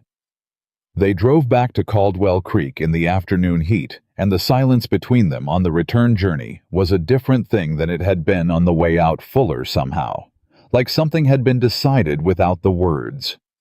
Pruitt's response came faster than either of them expected. It came the following Sunday, and it came not through back channels or quiet conversations or roadside threats, but in the most public venue available in Caldwell Creek, the church service which 3/4 of the town attended as a matter of social obligation, if not spiritual conviction. Reverend Crane did not single anyone out by name. He gave a sermon about the dangers of impropriety in community life, about how the integrity of a community depended on its members holding one another to standards of appropriate conduct, about how charity, when it crossed certain lines, became something other than charity, about how a widow's vulnerability and a widower's grief could become, in the wrong circumstances, something that brought shame rather than comfort. He did not say Maggie Hollis. He did not say Cole Maddox. He didn't have to. Maggie was not in the church. She hadn't been a regular churchgoer since Thomas died, a decision that had been remarked upon at the time and remained a point of quiet judgment ever since. But Dottie Marsh was there, and Dottie came to her door that afternoon with the report delivered in the flat tone of a woman who is furious but controlling it. Maggie listened. When Dottie finished, there was a silence. "He did it from the pulpit," Maggie said. "He was careful about it. No names, but everyone knew." "Pruitt bought that sermon," Maggie said, without question. Maggie stood at her kitchen window. "And Cole was there," Dottie said. He came to church for the first time. I think the Garrett family had been asking him to come. They're good people. They meant well. He was sitting with them when it started. I watched his face. She paused. He knew what it was about. Was he there for all of it? He was there until about 3/4 through, Dottie said. Then he got up and walked out. He carried Rose with him, and he walked straight down the center aisle and out the front door, and the whole church watched him do it. Something happened in Maggie's chest, a fierce, complicated thing. Good, she said. Maggie? Dottie's voice was gentle. This is going to come to a head. You understand that. Whatever Pruitt's end goal is here, whether it's the land or simply making an example of both of you, he's not finished. I know, Maggie said. What are you going to do? Maggie turned from the window. She thought about the county filing, about the paperwork in her bag, about a man who had walked out of a church in front of the whole town rather than sit through a sermon designed to make him ashamed of knowing her. She thought about Rose, who had grabbed her finger in this kitchen and held on. She thought about what it felt like to be in a room where everyone had decided you were not their problem, and what it felt like when one person, just one, refused to make that decision. I'm going to his place, she said. Dottie looked at her. He walked out of that church alone, Maggie said, picking up her shawl. He's been alone for long enough. She had her wagon hitched before Dottie finished her coffee. The road east was 3 miles, and she drove it at a pace that her horse clearly found aggressive for the afternoon heat, and she didn't apologize for it. She drove through the long dry grass and the haze and the relentless Kansas sun, and she thought about every whisper she'd heard in 20 years of living in her own skin in this town, every glance over a counter, every comment she'd absorbed and filed away and survived, and she thought about how a man had walked down the center aisle of a church in front of 400 people and out the front door because he wasn't willing to stay in a room where something wrong was being said. And she thought that was the bravest thing she'd seen in a very long time. Cole's place was quiet when she arrived. His horse was in the paddock. Smoke from the chimney, faint midday fire for cooking. She climbed down from the wagon and went to the door and knocked. He opened it. He had Rose in his arms and flour on one hand, which meant he'd been trying to do something with bread, probably one-handed the way he did everything. He looked at her for a moment without speaking. His eyes were doing something she recognized, the reddened edges of a man who had been holding something together under considerable pressure. You didn't have to come out here, he said. I know, she said. I know I didn't. Are you going to let me in? He stepped back. She walked into his home for the first time. It was small and clean in the way that a man's home is clean when he's decided being clean is something he can control even when everything else isn't. There were things of Ellen's still visible, a curtain in a particular color, a small quilt folded over the chair, a cup on the shelf with a pattern that no man would have chosen for himself. He hadn't erased her. He'd built around her. I heard about the church, Maggie said. Yeah. He set Rose down in her basket and stood with his back to Maggie for a moment, arms braced on the shelf, that posture of a man deciding how much of himself to show. Then he turned around. I sat through the first part of it. I told myself maybe I was wrong about what it was. Maybe it was general. Maybe I was reading into it. He stopped. I wasn't reading into it. No, she said. You weren't. The whole congregation was looking at me, he said. I could feel it. Every sentence he said I could feel 50 sets of eyes checking to see my reaction. Something moved through his face anger and something raw underneath it. I'm not going to sit in a house of God and be used as a lesson for other people's benefit. I'm not. Ellen would have... He stopped again. She would have walked out too, Maggie said. He looked at her. From everything you've told me about her. Maggie said she would have walked out and she would have held her head straight and she wouldn't have looked at anyone on the way. He was very still. You did exactly what she would have done, Maggie said. You should know that. The silence stretched. I'm scared, he said so quietly she almost didn't hear it. Not of Pruitt. I'm not scared of Pruitt. I'm scared that this is going to keep going. That every time I try to build something, Every time Rose gets settled and stable, and every time something starts to feel solid, something is going to come along and knock it down. His voice was steady, but she could hear what it was steadying over. I am so tired of things being knocked down. Maggie crossed the room. She stood in front of him and she said, "Look at me." He looked at her. "That baby is healthy," she said. "Your water rights are documented and on file with the county, and no one can change that now. You have a fence that holds, and a claim that's yours, and a neighbor," she paused, "who is not going anywhere." Maggie. Gerald Pruitt is a man who uses other people's fear against them, she said.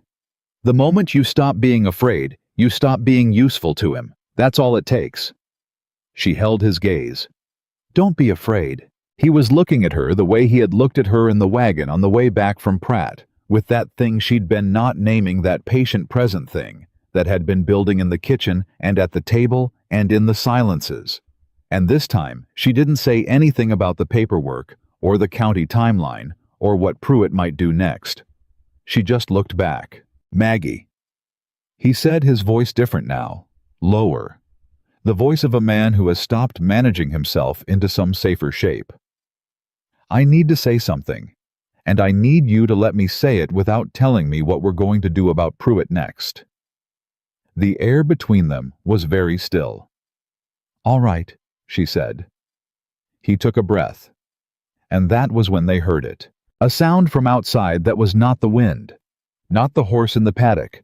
A sound that was more than one person coming fast, and underneath it, a smell faint but distinct, the acrid, unmistakable smell of something burning. Cole turned. Maggie turned. Through the window over the line of the east pasture, a column of smoke was rising in the afternoon heat. Thick and dark and moving fast the way a grass fire moves in August in Kansas when the ground is dry and the wind is right. That's the east fence line, Cole said. His voice had gone flat and immediate. That's the boundary of my east pasture. Maggie was already moving toward the door. Rose, she said. I've got her. He had the baby out of the basket in one motion. He handed Rose to Maggie without discussion, and she took the baby against her chest without breaking stride. Bucket, she said. Well's at the back of the property, second bucket on the left. Go, she said. He went. She stood on the porch of his house with Rose Maddox held tight against her shoulder and watched the smoke rise in the east, and she thought with a clarity that cut through everything else. This was not an accident. Grass fires happened in August. She knew that. The whole territory knew that. But grass fires moved with the wind, and the wind today was coming from the northwest, and a fire that started naturally at this hour, in this wind, would be moving away from Cole's east pasture, not into it. This fire was moving toward the creek, toward the water access that was now on record at the county office in Pratt, toward the one piece of ground that, if damaged badly enough in a season this dry, might make a man reconsider whether a fight was worth having. Rose pressed her face against Maggie's neck, the warm, solid weight of her, and made a small sound. I know, Maggie said to the baby, or to herself, or to the smoke rising over the east fence. I know. She looked at the smoke. She looked at the road back toward Caldwell Creek. Then she made a decision. She put Rose in the wagon, wedged safe and shaded. She grabbed Cole's second water bucket from the well, and she walked toward the east pasture into the smoke and the heat. Because Cole Maddox could not fight a fire and carry a baby at the same time, and because this was his land and his future and his daughter's inheritance, and because some things were worth walking toward, even when everything in your body was telling you to run the other way. Behind her, Rose watched from the wagon with those serious, focused eyes. Ahead of her, the fire moved along the fence line, and Maggie Hollis walked toward it. The fire moved the way fire always moves when it has made up its mind fast and without negotiation. Maggie reached the east fence line with the bucket and found Cole already there beating at the grass with a feed sack he'd grabbed from the barn, his shirt dark with sweat and his face set in the particular expression of a man who is too busy to be afraid. The fire had taken a section of dry grass along the fence about 30 yards wide and was pushing toward the creek bank, and the wind, that northwest wind, that should have been carrying it the other way was doing something complicated, the way wind does near creek beds, swirling and inconsistent, and that inconsistency was the only thing keeping the fire from being worse than it already was. "Get the near edge," Cole said without looking up. "Don't let it cross the fence post." She didn't answer. She threw the bucket of water at the base of the flame nearest the fence post and felt the steam hit her face hot and sharp. She went back to the well at a run, filled the bucket again, came back. They worked like that for the better part of an hour, not talking, not stopping, just the rhythm of water and beat, and the constant vigilance of watching where the fire was deciding to go next, and being there before it got there. Her dress was soaked through with sweat. Her arms ached from the bucket. She did not stop. Cole did not stop. At some point, the Garrett family arrived. The neighbors he'd mentioned, the ones with 5 kids, and the twice-weekly visits, and 2 of the older boys joined them at the line. And with 4 people working, the fire began to lose ground. And finally, in the particular way fires give up when they run out of easy fuel, it pulled back and guttered and went to smoke. Cole dropped to one knee at the edge of the burned line. Not collapse, just a moment of letting his body register what it had just done. Maggie stood with the empty bucket and looked at the blackened ground along the fence. About 40 yards of east pasture. The fence posts were scorched but standing. The creek bank was untouched. The grass on the other side of the burn line was unharmed. It could have been so much worse. She knew that. Cole knew that. Everyone standing there looking at the burned strip of ground knew that. Hector Garrett, the father, a compact, sun-weathered man who'd been ranching this part of Kansas since before Cole was born, walked the burn line slowly, looking at it the way a man looks at something that is telling him something important. "Wind wasn't right for this," Hector said. "No," Cole said. "It wasn't." Hector crouched and looked at the grass at the edge of the unburned section. He didn't say anything for a moment. Then he stood and looked at Cole, and then at the road that ran along the south side of the property, the road that connected Cole's claim to the main route into Caldwell Creek. "You see anyone on that road today?" Hector asked. Cole's jaw tightened.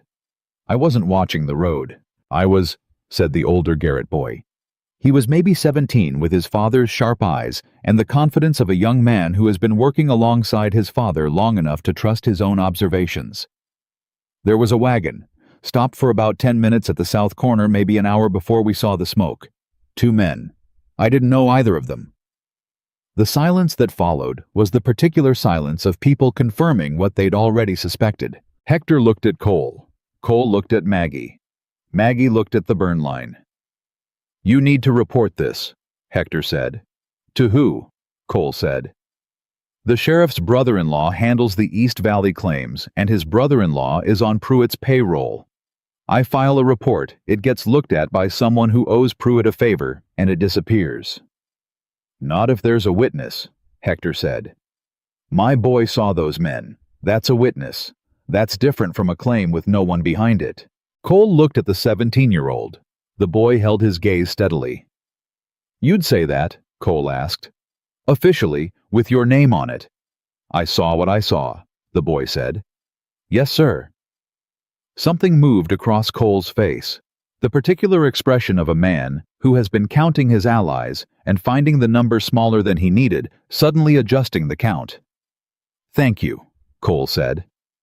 It was quiet, and it was direct, and it carried the weight of a man who did not say that lightly. Maggie was still looking at the burn line. "They weren't trying to destroy the pasture," she said. Everyone looked at her. If they'd wanted to destroy it, they would have set the fire upwind and closer to the creek. This, she gestured at the burn strip. This was a warning. It's meant to look like it could have been accidental. It's meant to make you scared without being able to prove anything. She turned to face them. "Pruitt doesn't want your land burned. He wants you frightened enough to sell it." The silence stretched. Hector nodded slowly. "She's right. I know she is," Cole said. He was looking at Maggie with that directness that had stopped trying to be anything other than what it was. "Which means he's going to keep trying. Different ways. Until I give in, or until he runs out of ways to try. Or until we make it too costly to keep trying," Maggie said. How? Cole asked. The witness statement, she said. Filed with the county, not the local sheriff. Pratt, not Caldwell Creek. Same office where we filed the water rights documentation. It goes on record that on this date, 2 unidentified men were seen stopped at the south boundary of this property, and that a fire of unclear origin started within an hour of their being there. She looked at Hector. And if you're willing to add your name alongside your son's, already decided, Hector said. Then it becomes 2 witnesses from an established family with no stake in the dispute. That's not nothing. That's the beginning of a pattern of record. Cole looked at her for a long moment. You have a way of turning bad days into legal strategy, he said. Bad days that aren't documented are just bad days, she said. Bad days that are documented are evidence. Hector Garrett made a sound that was almost a laugh. Where'd you learn all this? My husband spent 4 years in a water dispute with a man who thought size and money meant he could do whatever he wanted, Maggie said. I paid attention. Hector nodded. He looked at Cole. She's a good person to have on your side, son. Cole looked at Maggie. Yeah, he said. She is. They went back to the wagon together.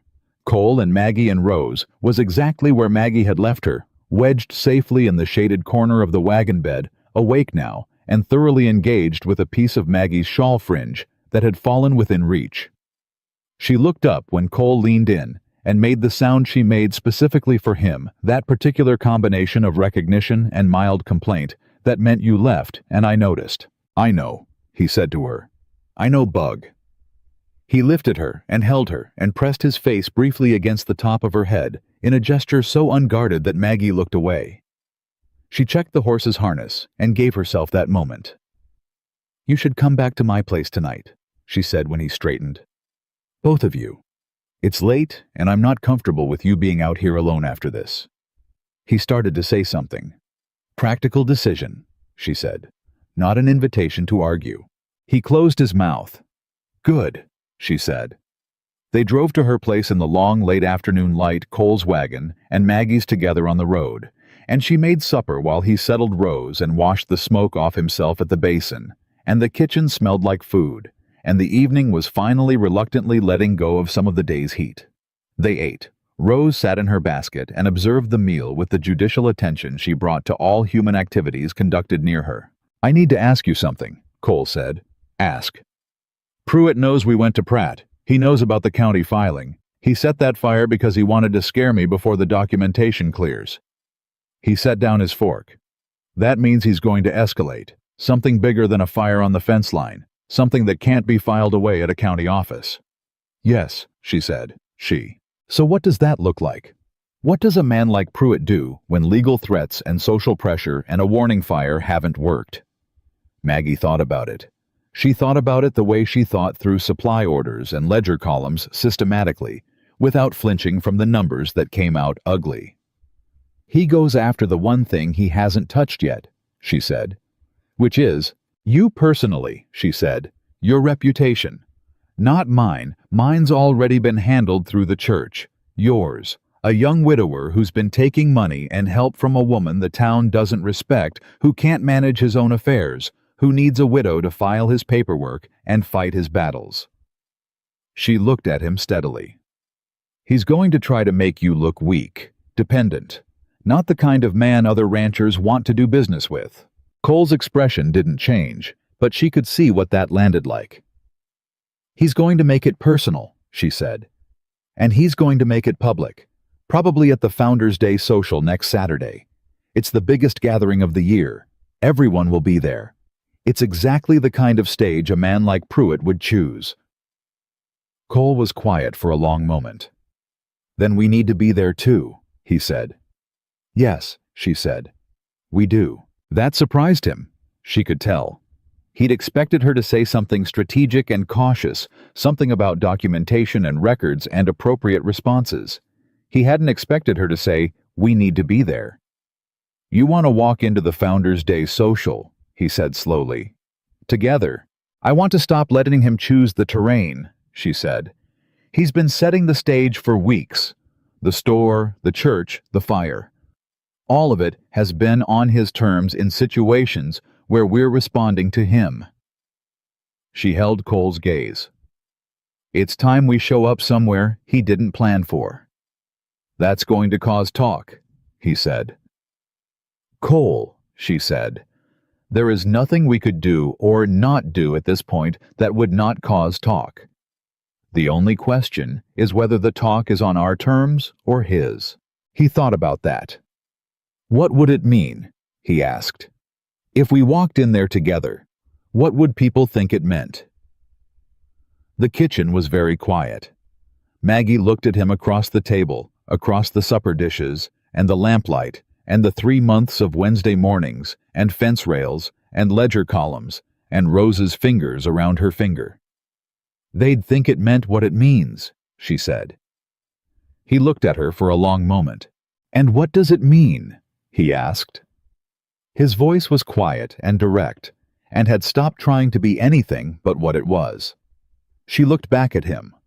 She felt the weight of the question, the real weight of it, not the social calculation, but the actual human thing underneath it. What did it mean? What had it become, this thing that had started with $2.15 on a counter in Denison's store, and had built itself day by day into something she had been carefully not naming? It means, she said slowly, that you are not alone in this, and that I am not standing at the edge of someone else's life watching through a window. She paused. It means that what I feel about you and Rose is real, and I am done pretending it's just practical. The silence that followed was not empty. He reached across the table. He put his hand over hers, just that, no more. The solid, warm fact of his hand on hers, and she looked down at it, and felt something loosen in her chest that she hadn't fully known was tight. I'm not pretending either, he said. I haven't been for a while. She looked up at him. I know it's not simple, he said. I know what people are going to say. I know what they already say. And I know that I've still got... He paused. I'm still figuring out how to carry what I lost without letting it take up the whole room. His hand stayed over hers. But I know that when I'm here in this kitchen with you, something is right, in a way that hasn't been right in a long time. And I think that matters more than I've been letting myself say. Maggie looked at him.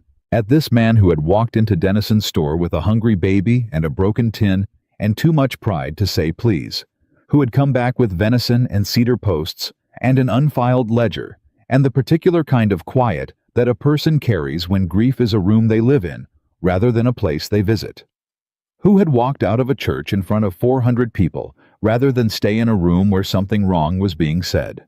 Who had run toward a fire on the fence line of his east pasture, and not once in all of it stopped thinking about his daughter. She turned her hand over under his so that their palms were together. It matters, she said. Rose made a sound from her basket. Both of them looked at her. She was looking at them with those serious, focused eyes, and on her face was the expression she'd had the first time she grabbed Maggie's finger.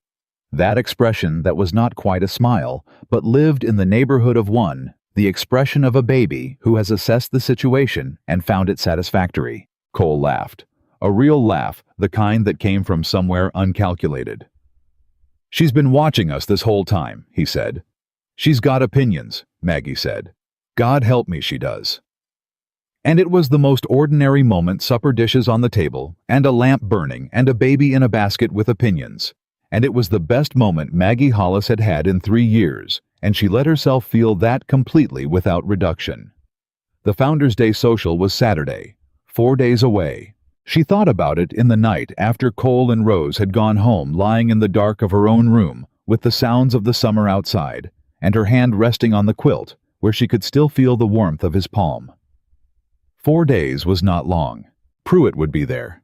The whole town would be there. Reverend Crane would be there. Nora Bellum would be there. And every piece of gossip and judgment and whispered conversation about the fat widow and the young homesteader and what exactly was happening 3 miles east of Caldwell Creek would be present in the room, in the space between every exchange of polite greetings, in every set of eyes that found them when they walked in. She was not, she told herself, afraid of that. She had been navigating this town's opinions for 38 years. She knew the terrain. what she was afraid of, and she admitted it to herself in the dark, with the honesty she'd learned to maintain in the years since Thomas, when there was no one to be brave for, was simpler and larger than Pruitt. What she was afraid of was wanting something, and it costing more than she'd bargained for. What she was afraid of was the particular vulnerability of a woman who has learned to need very little, allowing herself finally to need something. Someone. She was afraid that wanting this out loud and in public and in front of everyone who had spent years confirming that she should want less was the bravest thing she had ever considered doing. And she had walked into a grass fire that afternoon with a bucket. She could do brave. She'd had practice. The next morning, she drove to Dottie Marsh's house before the day got too hot and knocked on the door. Dottie opened it, took one look at her face and said, "Come in. Coffee's on." Maggie sat down. "I'm going to the Founders' Day social," she said, "with Cole Maddox." Dottie set a cup in front of her. "Good. You knew I was going to say that." "I knew it 20 minutes after that man first came to your kitchen," Dottie said. "I've been waiting for you to catch up." Maggie looked at her. "Is it foolish? Wanting someone?" Dottie sat down across from her. "Maggie, you have been taking care of everybody in this town who needed it for as long as I can remember. You fed families when they were sick. You sat with the dying. You kept your household going after Thomas with no complaint and no help from anyone." She looked at her directly. "If a good man wants to fix your fence without being asked, and bring venison, and sit at your table, and if that makes your life better, then no. It is not foolish, it is long overdue." Maggie wrapped her hands around her cup. "People are going to say things," she said. "People are going to say things regardless," Dottie said. "You just told me that yourself 3 weeks ago. Catch up." Maggie almost smiled. "I need to find something to wear," she said. "My good dress is 3 years old, and I haven't—" "I have fabric," Dottie said, already standing up. "Dottie, you don't have to—" "I have fabric, and I have time, and I have been waiting for a reason to use both," Dottie said. "Sit still." The dress took 3 days. Dottie worked on it with the focused efficiency of a woman on a mission, and Maggie sat with her in the evenings after the day's work was done, and they talked about things that had nothing to do with Pruitt, and everything to do with what life looked like when you stopped waiting for permission to live it. Cole came by on Thursday. He brought Rose and a jar of honey from the Garrett's bees. Mrs. Garrett had sent it specifically for Maggie, which told her something about how the Garrett family had been thinking. And he came into the kitchen and looked at Maggie and said, without preamble, "Are you sure about Saturday?" "I was sure on Sunday night," she said. "I haven't changed." "Pruitt will be there." "I know. He's going to do something. I don't know what, but he's been quiet since the fire, and quiet from Pruitt isn't peaceful. It's preparation." "I know that too," she said. "And you're still—" "Cole," she said. "I am a woman who walked into a burning pasture in August with 1 bucket. You're going to have to recalibrate what surprises you about me." He looked at her for a long moment. "Fair point," he said. Rose was on the floor, having recently graduated to a slightly different position on the pillow that involved more active use of her arms, and she was currently attempting to acquire Maggie's apron strings with a determination that suggested she had thought this through. "Hello," Maggie told her, crouching down. Rose grabbed the apron string and held on. "That's what I thought," Maggie said. Cole was watching from the table. She could feel it. "She's going to be walking in 2 months," he said. "I'm not ready for that." "You're not ready for any of it," Maggie said, standing with the apron string still in Rose's fist, the baby hoisted by the expedient of Maggie simply standing up slowly. "That's how it works. You do it anyway." "Is that advice about Rose or about Saturday?" "Yes," she said. Saturday morning arrived with the whole of Caldwell Creek in motion by mid-morning wagons converging on the town square from every direction, children already running in the dust. The smell of food from a dozen different households mixing in the air. The Founders' Day Social was the social event of the year in a town that had limited events to be social at, and people took it seriously. The men in their best shirts, the women in their best dresses, the children in whatever survived the wagon ride. Maggie drove in from the east. Cole drove in from the east as well from 3 miles further out, and they arrived within 10 minutes of each other without coordinating it. And when Maggie was tying her horse at the rail, she heard his wagon and turned and watched him come in. He climbed down and lifted Rose from the wagon. He looked across the rail at Maggie. She had the dress on, the one Dottie had made dark blue with better lines than anything she'd owned in years, fitted properly to her body, rather than constructed to hide it, because Dottie Marsh was a woman who believed in clothes that acknowledged the person wearing them. Cole looked at her. "You look like yourself," he said. "Like the real version." "I always look like myself," she said. "I know," he said. "That's the best thing about you."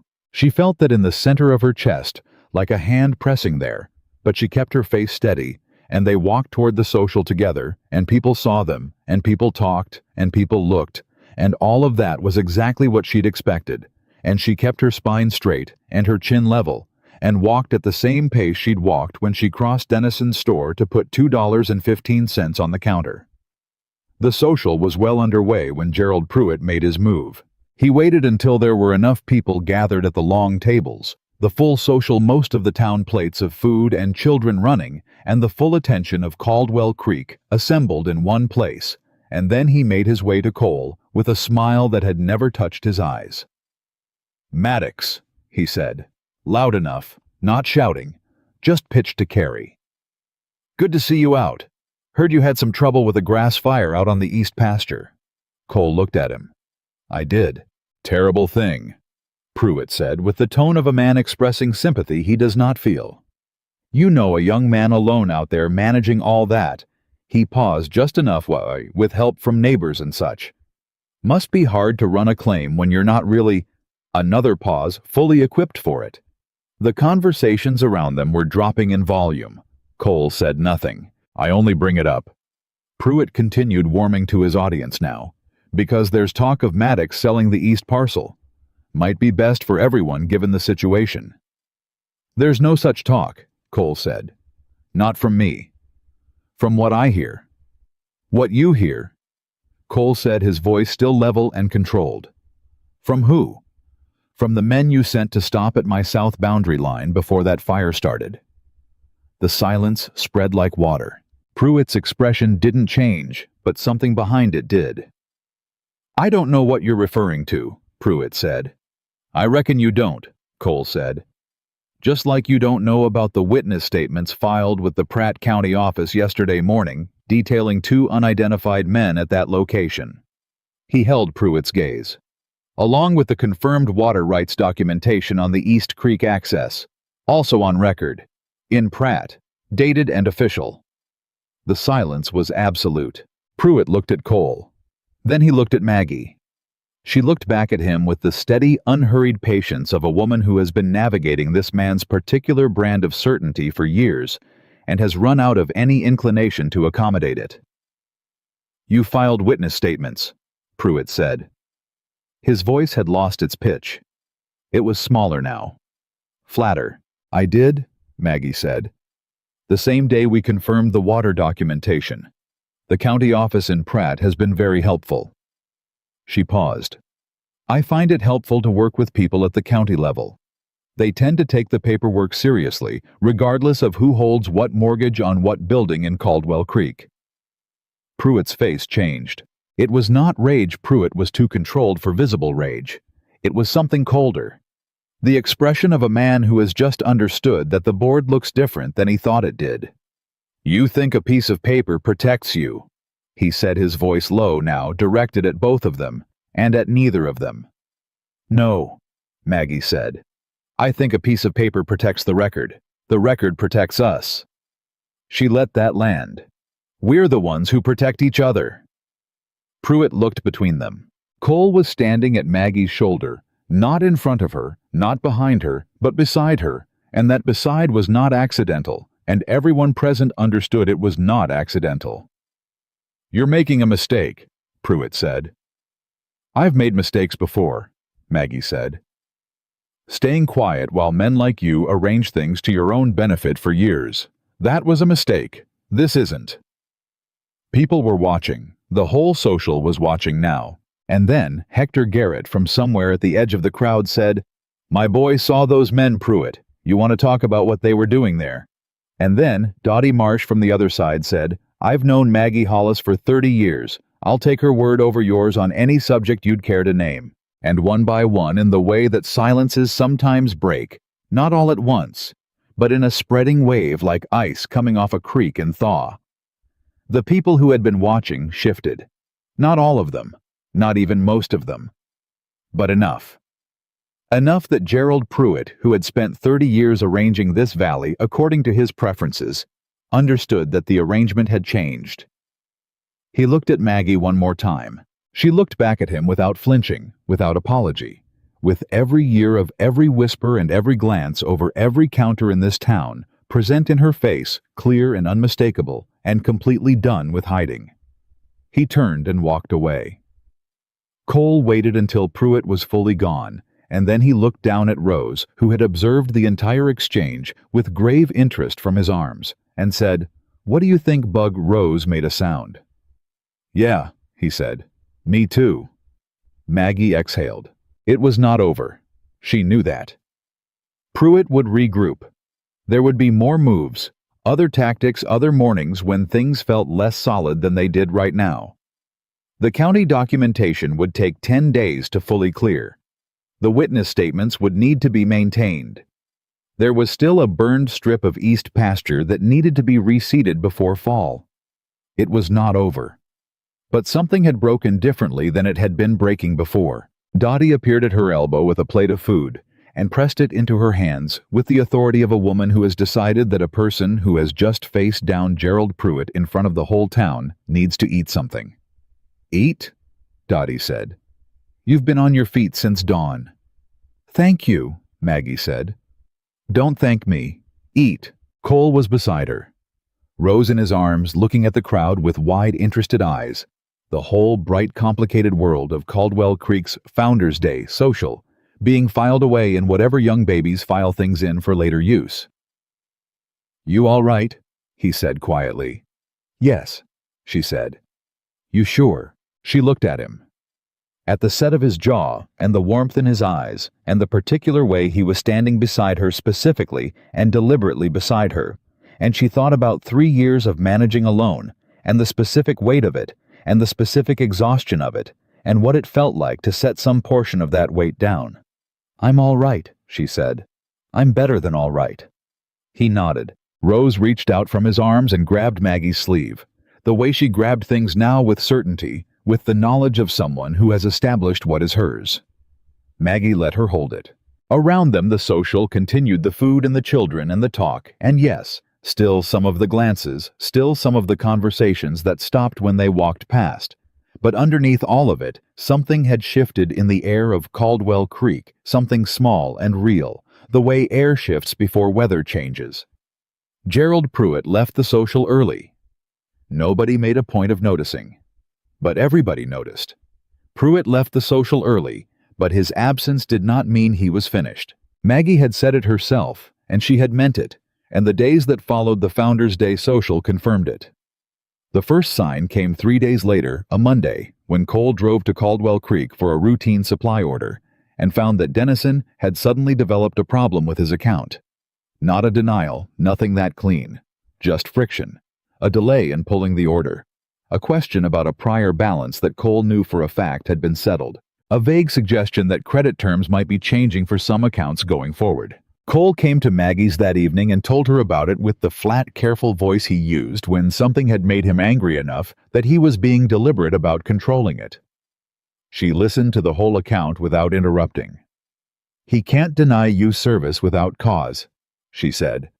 "That's not how it works legally, and Dennison knows it." "Dennison knows what Pruitt tells him," Cole said. "Yes," she thought. "Are there other suppliers in Pratt?" "One, Merkel's. It's further and the prices are higher." "By how much?" he told her. She did the arithmetic in her head. "Manageable," she said. "Annoying but manageable." And it puts your money somewhere Pruitt doesn't have a hand in, which has its own value. Cole looked at her. You just turned a problem into a strategy. It is a strategy, she said. Every time Pruitt pushes you toward Pratt, you build a relationship with a county-level business instead of a Caldwell Creek one. By spring, you'll have credit references that don't run through him. He was quiet for a moment. How do you think like this? I've been alone for 3 years, she said. You learn to think in systems when there's no one else to think with. Rose from her basket made an observational sound. She agrees, Cole said. She has good judgment, Maggie said. The second move came from a direction neither of them had anticipated, and it came not from Pruitt directly, but from his wife Eleanor Pruitt, a woman Maggie had known peripherally for 20 years, as a small, well-dressed, carefully pleasant presence at the edge of her husband's world. Eleanor had never been unkind to Maggie, but she had never been anything else either, and Maggie had always understood Eleanor Pruitt as a woman who had made her accommodations a long time ago and had become very skilled at maintaining them, which was why the knock on her door on a Wednesday afternoon was a surprise. Maggie opened it and found Eleanor Pruitt standing on her porch with a covered dish and an expression that was the most unguarded thing Maggie had ever seen on her face. I won't stay long, Eleanor said. I wanted to bring this and say something. Maggie stepped back. Come in.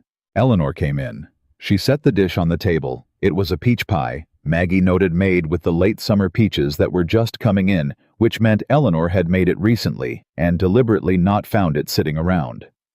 She stood with her hands folded and looked at Maggie with the expression of a woman conducting a difficult transaction with herself. Gerald doesn't know I'm here, she said. I assumed, Maggie said. What he's doing to that young man, Eleanor said. The fire, the supply account, the church. She stopped. Her jaw worked for a moment. I know what he does. I've always known. I've told myself for 30 years that it was business and that I didn't have standing to involve myself in business. She looked at Maggie directly. I watched what happened at the social. I watched you stand there, and I watched that young man stand beside you, and I thought... Her voice caught just briefly. I thought, there it is. That's what it looks like when somebody chooses not to be afraid. The kitchen was very quiet. Eleanor, Maggie said carefully. I'm not going to leave him, Eleanor said quickly, as if heading off a suggestion no one had made. I want to be clear about that. This is not that. I just wanted you to know that what you're doing is right, and that someone inside that house knows it's right. She pressed her lips together. And that Gerald's man at the water board, the one he uses to manage the irrigation records, his name is Fossey, Arthur Fossey, and his cousin is a clerk at the county assessor's office in Pratt, who has been making Gerald's paperwork move faster than it should for 4 years. She met Maggie's eyes. I thought that might be useful to know. Maggie looked at her. That's not a small thing to tell me, she said. No, Eleanor said. It isn't. They stood in the kitchen together for a moment. 2 women with 30 years of living in the same small town between them, having a conversation that should have happened years ago and was happening now because Eleanor Pruitt had come to the edge of something she couldn't not do and had done it anyway. Thank you, Maggie said. Eleanor nodded. She moved toward the door. Then she stopped and looked back. The baby, she said. Rose, is she well? She's doing beautifully, Maggie said. Something crossed Eleanor's face, something that might have been grief or longing or both. She and Gerald had no children. In 30 years, no children. Good, she said. That's good. She left. Maggie stood at the door after her wagon was gone and thought about the cost of what Eleanor had just done and the particular courage it takes to do a right thing inside a life that has been built around not doing them.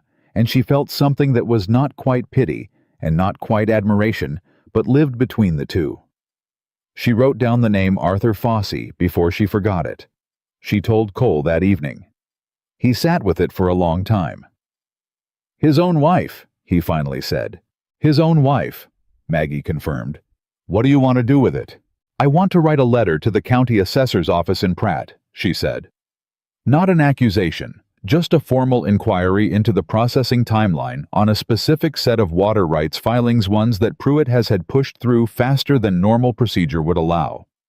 If there's a pattern of preferential processing, someone at the state level will want to know about it." She looked at Cole. "It's not a quick weapon, but it's a real one." "You'd go over the county's head," Cole said. "If Pruitt has a man at the county level, then yes," she said. "You go to the level above him." Cole was quiet for a moment. "He's going to find out. Eventually. He's going to know someone told us about Fossey." "He'll suspect Eleanor," Maggie said.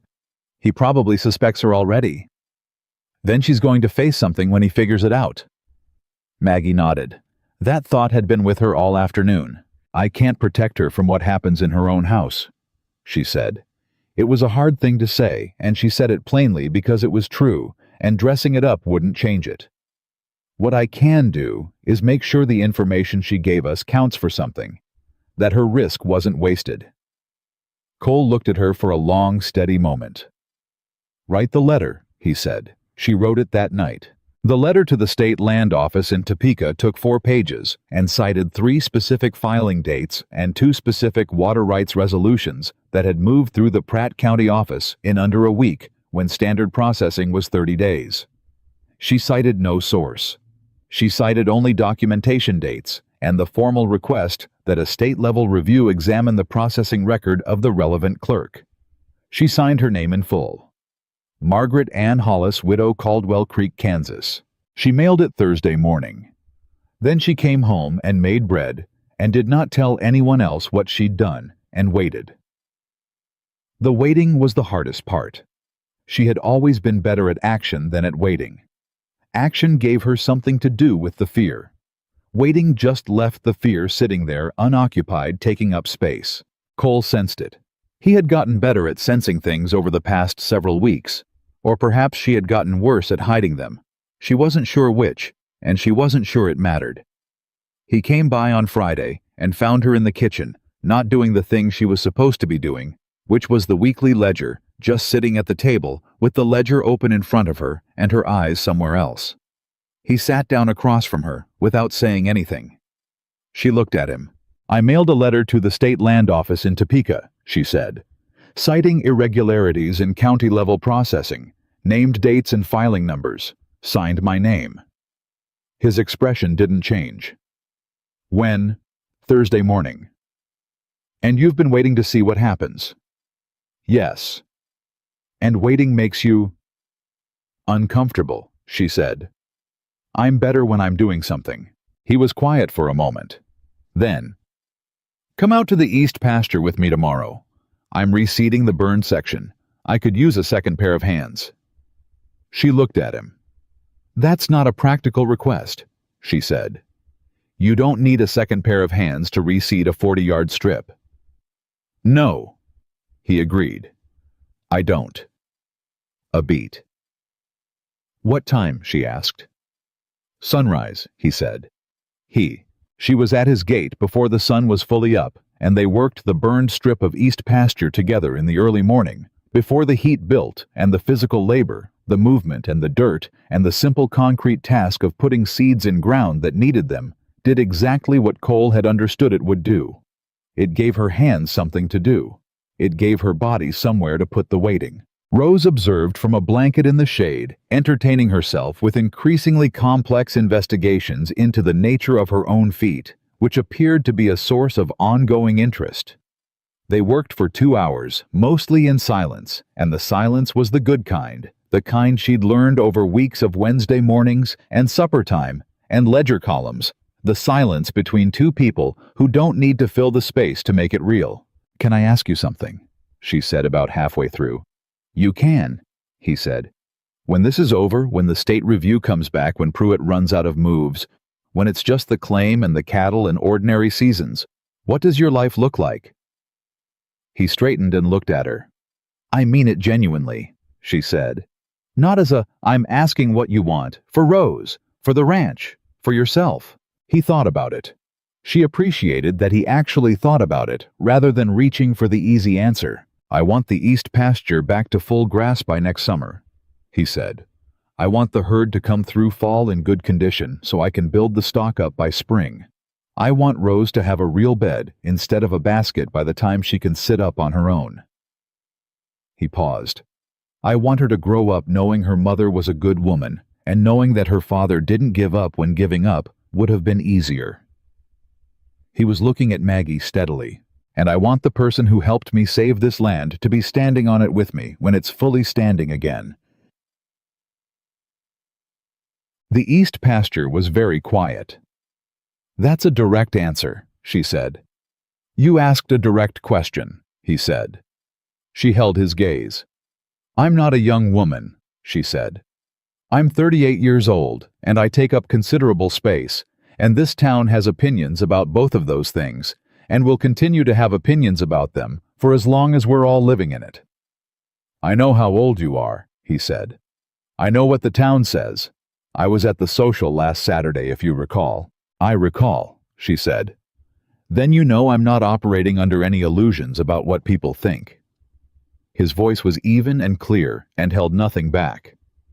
"I'm operating under a pretty clear understanding of who you are and what you've done, and what my life and my daughter's life looks like compared to what it looked like before you put $2.15 on a counter in Dennison's store." He looked at her. "That's what I'm operating under." She looked at him for a long moment. "Cole," she said. "Don't tell me it's practical," he said. "I wasn't going to," she said. The wind moved through the reseeded ground between them, and the morning was getting brighter. And Rose on her blanket had discovered something new about her feet, and was expressing opinions about it to no one in particular. "All right," Maggie said. "All right," he said.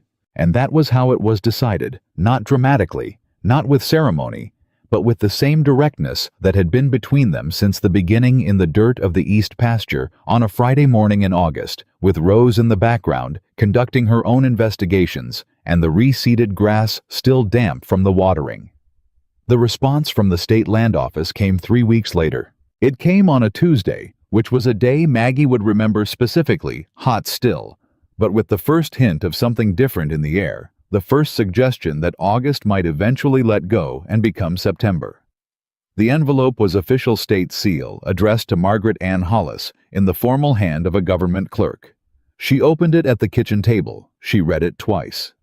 Then she put it in her bag and drove the 3 miles east at a pace that her horse found brisk. Cole was in the yard when she arrived, doing something to a fence section that wasn't the east fence. This was the north paddock routine maintenance. The ordinary work of a working claim. He looked up when he heard her wagon coming fast. He read her face before she said anything, and she watched him set down the wire tool and come to the gate. "Tell me," he said. "The State Land Office has opened a formal review of processing irregularities in the Pratt County Clerk's office," she said. "Specifically relating to water rights applications from the last 4 years. The clerk in question, Arthur Fossey, has been placed on administrative leave pending the review." She paused. "The review will include all filings that were processed under accelerated timelines. Any approvals that cannot be documented as procedurally regular may be subject to reversal." Cole was very still. "That includes Pruitt's water rights acquisitions," he said. "If they were pushed through by Fossey, yes," she said. "Which means every piece of water access Pruitt acquired through that office in the last 4 years is now uncertain."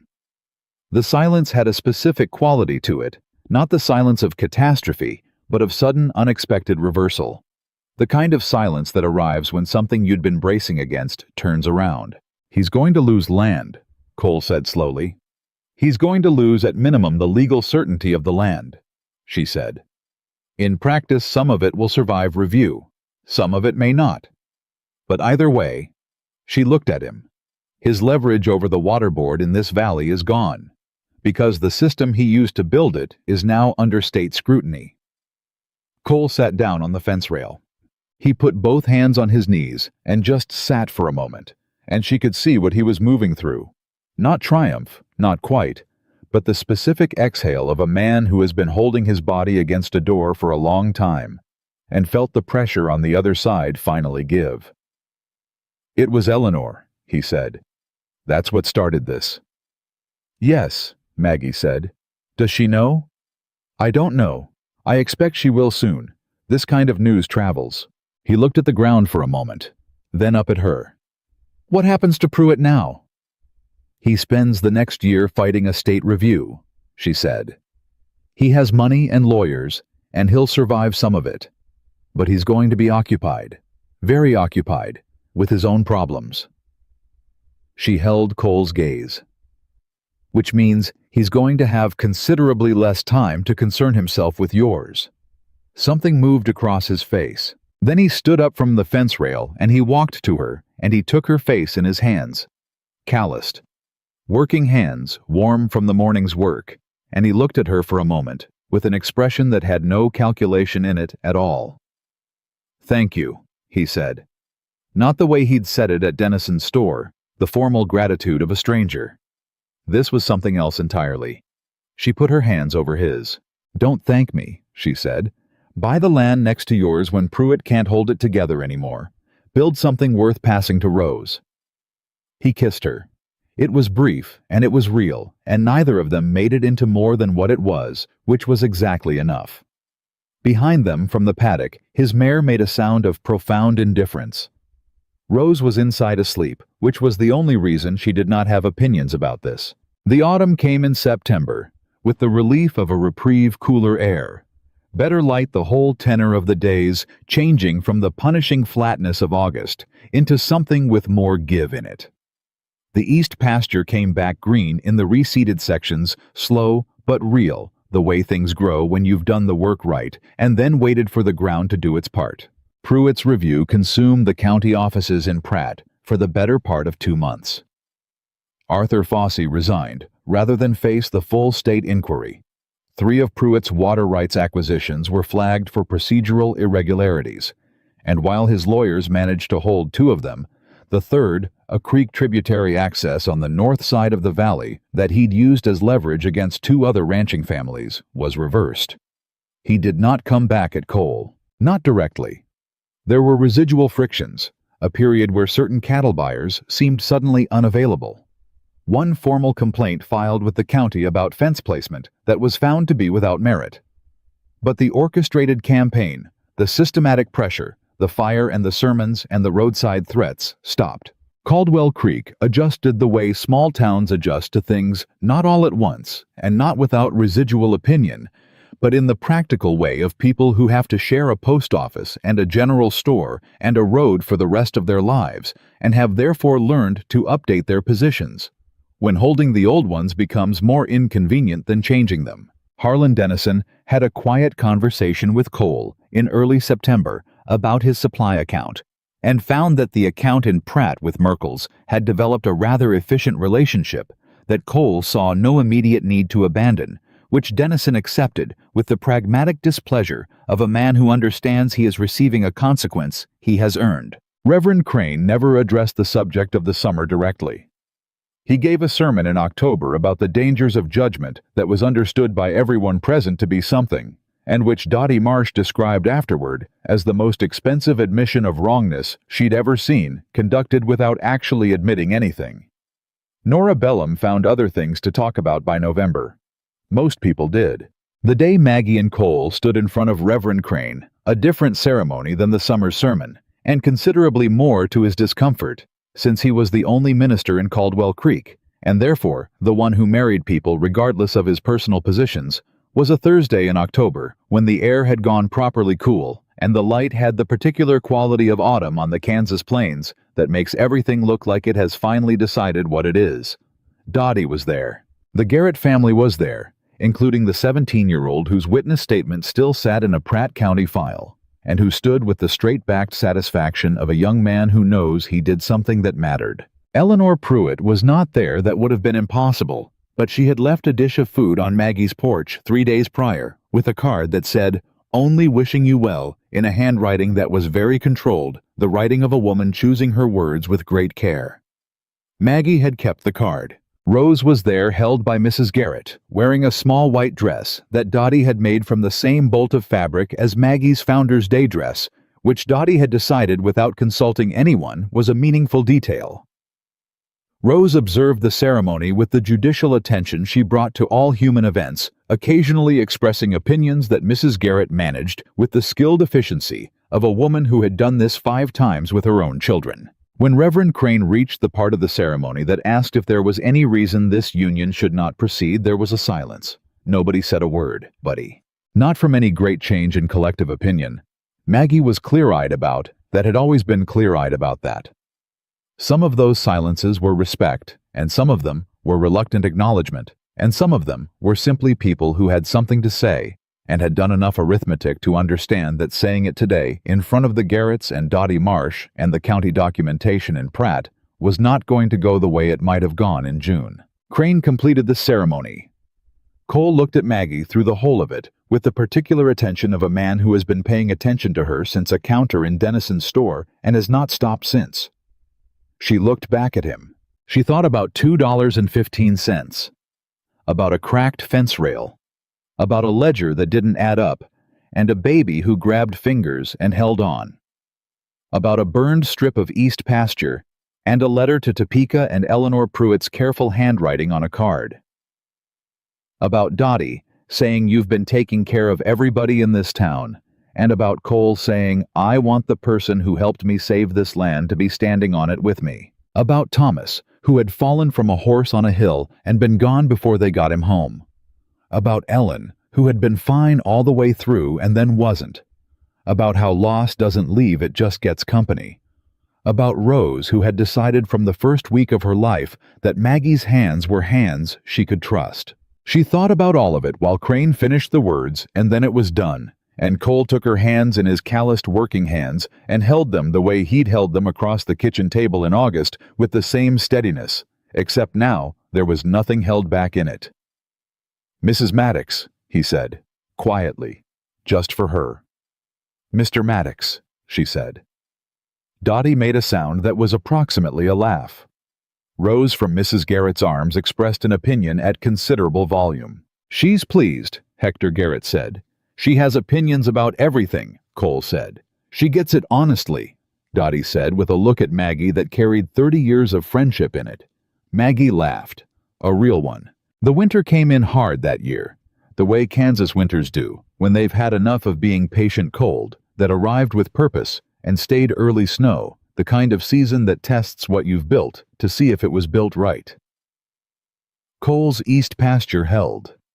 The reseeded grass had set roots deep enough to survive. The cattle came through in good condition. The supply account with Merkel's and Pratt functioned with the efficiency of a business relationship that had been built on straightforward terms without anyone's cousin involved. The claim held. Rose learned to sit up in her own bed in November, a genuine bed. Now not the basket, a proper small bed that Cole had built himself in October from wood that Hector Garrett had helped him select. She sat up in it and looked around the room with the expression she always wore when confronted with a new situation, assessing deliberate reserving judgment until the evidence was sufficient. She reached the verdict that this was acceptable. By December, she had opinions about crawling that she was actively pursuing. By January, she had opinions about walking that she was beginning to act on. And Cole stood in the middle of the kitchen one evening with both hands out, and Rose between them, taking her first 4 steps across the floor, and Maggie sat at the table and watched and felt something so large she didn't try to put a word on it. Rose reached Cole's hands and grabbed them, and stood there looking back at Maggie with the expression she'd first made over the kitchen table when she'd grabbed Maggie's finger and decided this was a person worth knowing. You saw that, Cole said. I saw it, Maggie said. 4 steps, he said. First 4 steps. Mm-hmm. Her voice was doing something she wasn't going to let become more than that. Rose looked between the two of them. She said something. It was not quite a word, but it was pointed in Maggie's direction, and its intention was unmistakable. Cole looked at Maggie. She set down what she was doing. She crossed the kitchen. She crouched in front of Rose, and she held out both hands, and Rose Maddox took 4 more steps and grabbed them. Hello, Maggie said. Rose looked at her with those serious eyes. Then, for the first time clearly and deliberately, with the focused intention of a child who has been building to something for quite a while, she said, one sound, 2 syllables, pointed directly at Maggie. Cole went very still. Maggie looked at the baby, and the baby looked at her, and neither of them moved. She said, Cole started. I heard, Maggie said. She's never... I know, Maggie said. Her voice had gone very quiet. Rose said it again. Same sound, more emphatic. The way she said all things she meant clearly specifically aimed at the person she intended. Maggie looked at Rose for a long moment. At this child who had come into her life through a broken tin of formula and $2.15, and who had grabbed her finger one afternoon and held on. She felt the full weight of the kitchen and the winter outside, and Cole standing behind her with his hands out still, and this baby on unsteady legs who had just named her. I hear you, she told Rose. Rose held on. Outside, the Kansas winter did what it did, cold and relentless, and uninterested in what was happening inside the house on the Maddox claim, 3 miles east of Caldwell Creek. But inside in the kitchen, with the herbs still drying from the ceiling beam, and the lamp burning, and the ledger open on the table, and Rose in her first 4 steps. Maggie Hollis Maddox, who had spent 38 years taking up space in this world, in a body this town had opinions about, who had put coins on a counter for a stranger's baby, and walked into a burning pasture, and written a letter to Topeka, and learned finally at this particular kitchen floor moment what it felt like when something you'd stopped believing in came back, held on to. She had been strong enough to survive alone. It turned out she was also strong enough to stop. You did not need to be small to deserve to be loved. You did not need to be quiet to earn your place. You did not need to make yourself less so that the world could make room for you. Sometimes the world needed to learn to make room, and sometimes it did.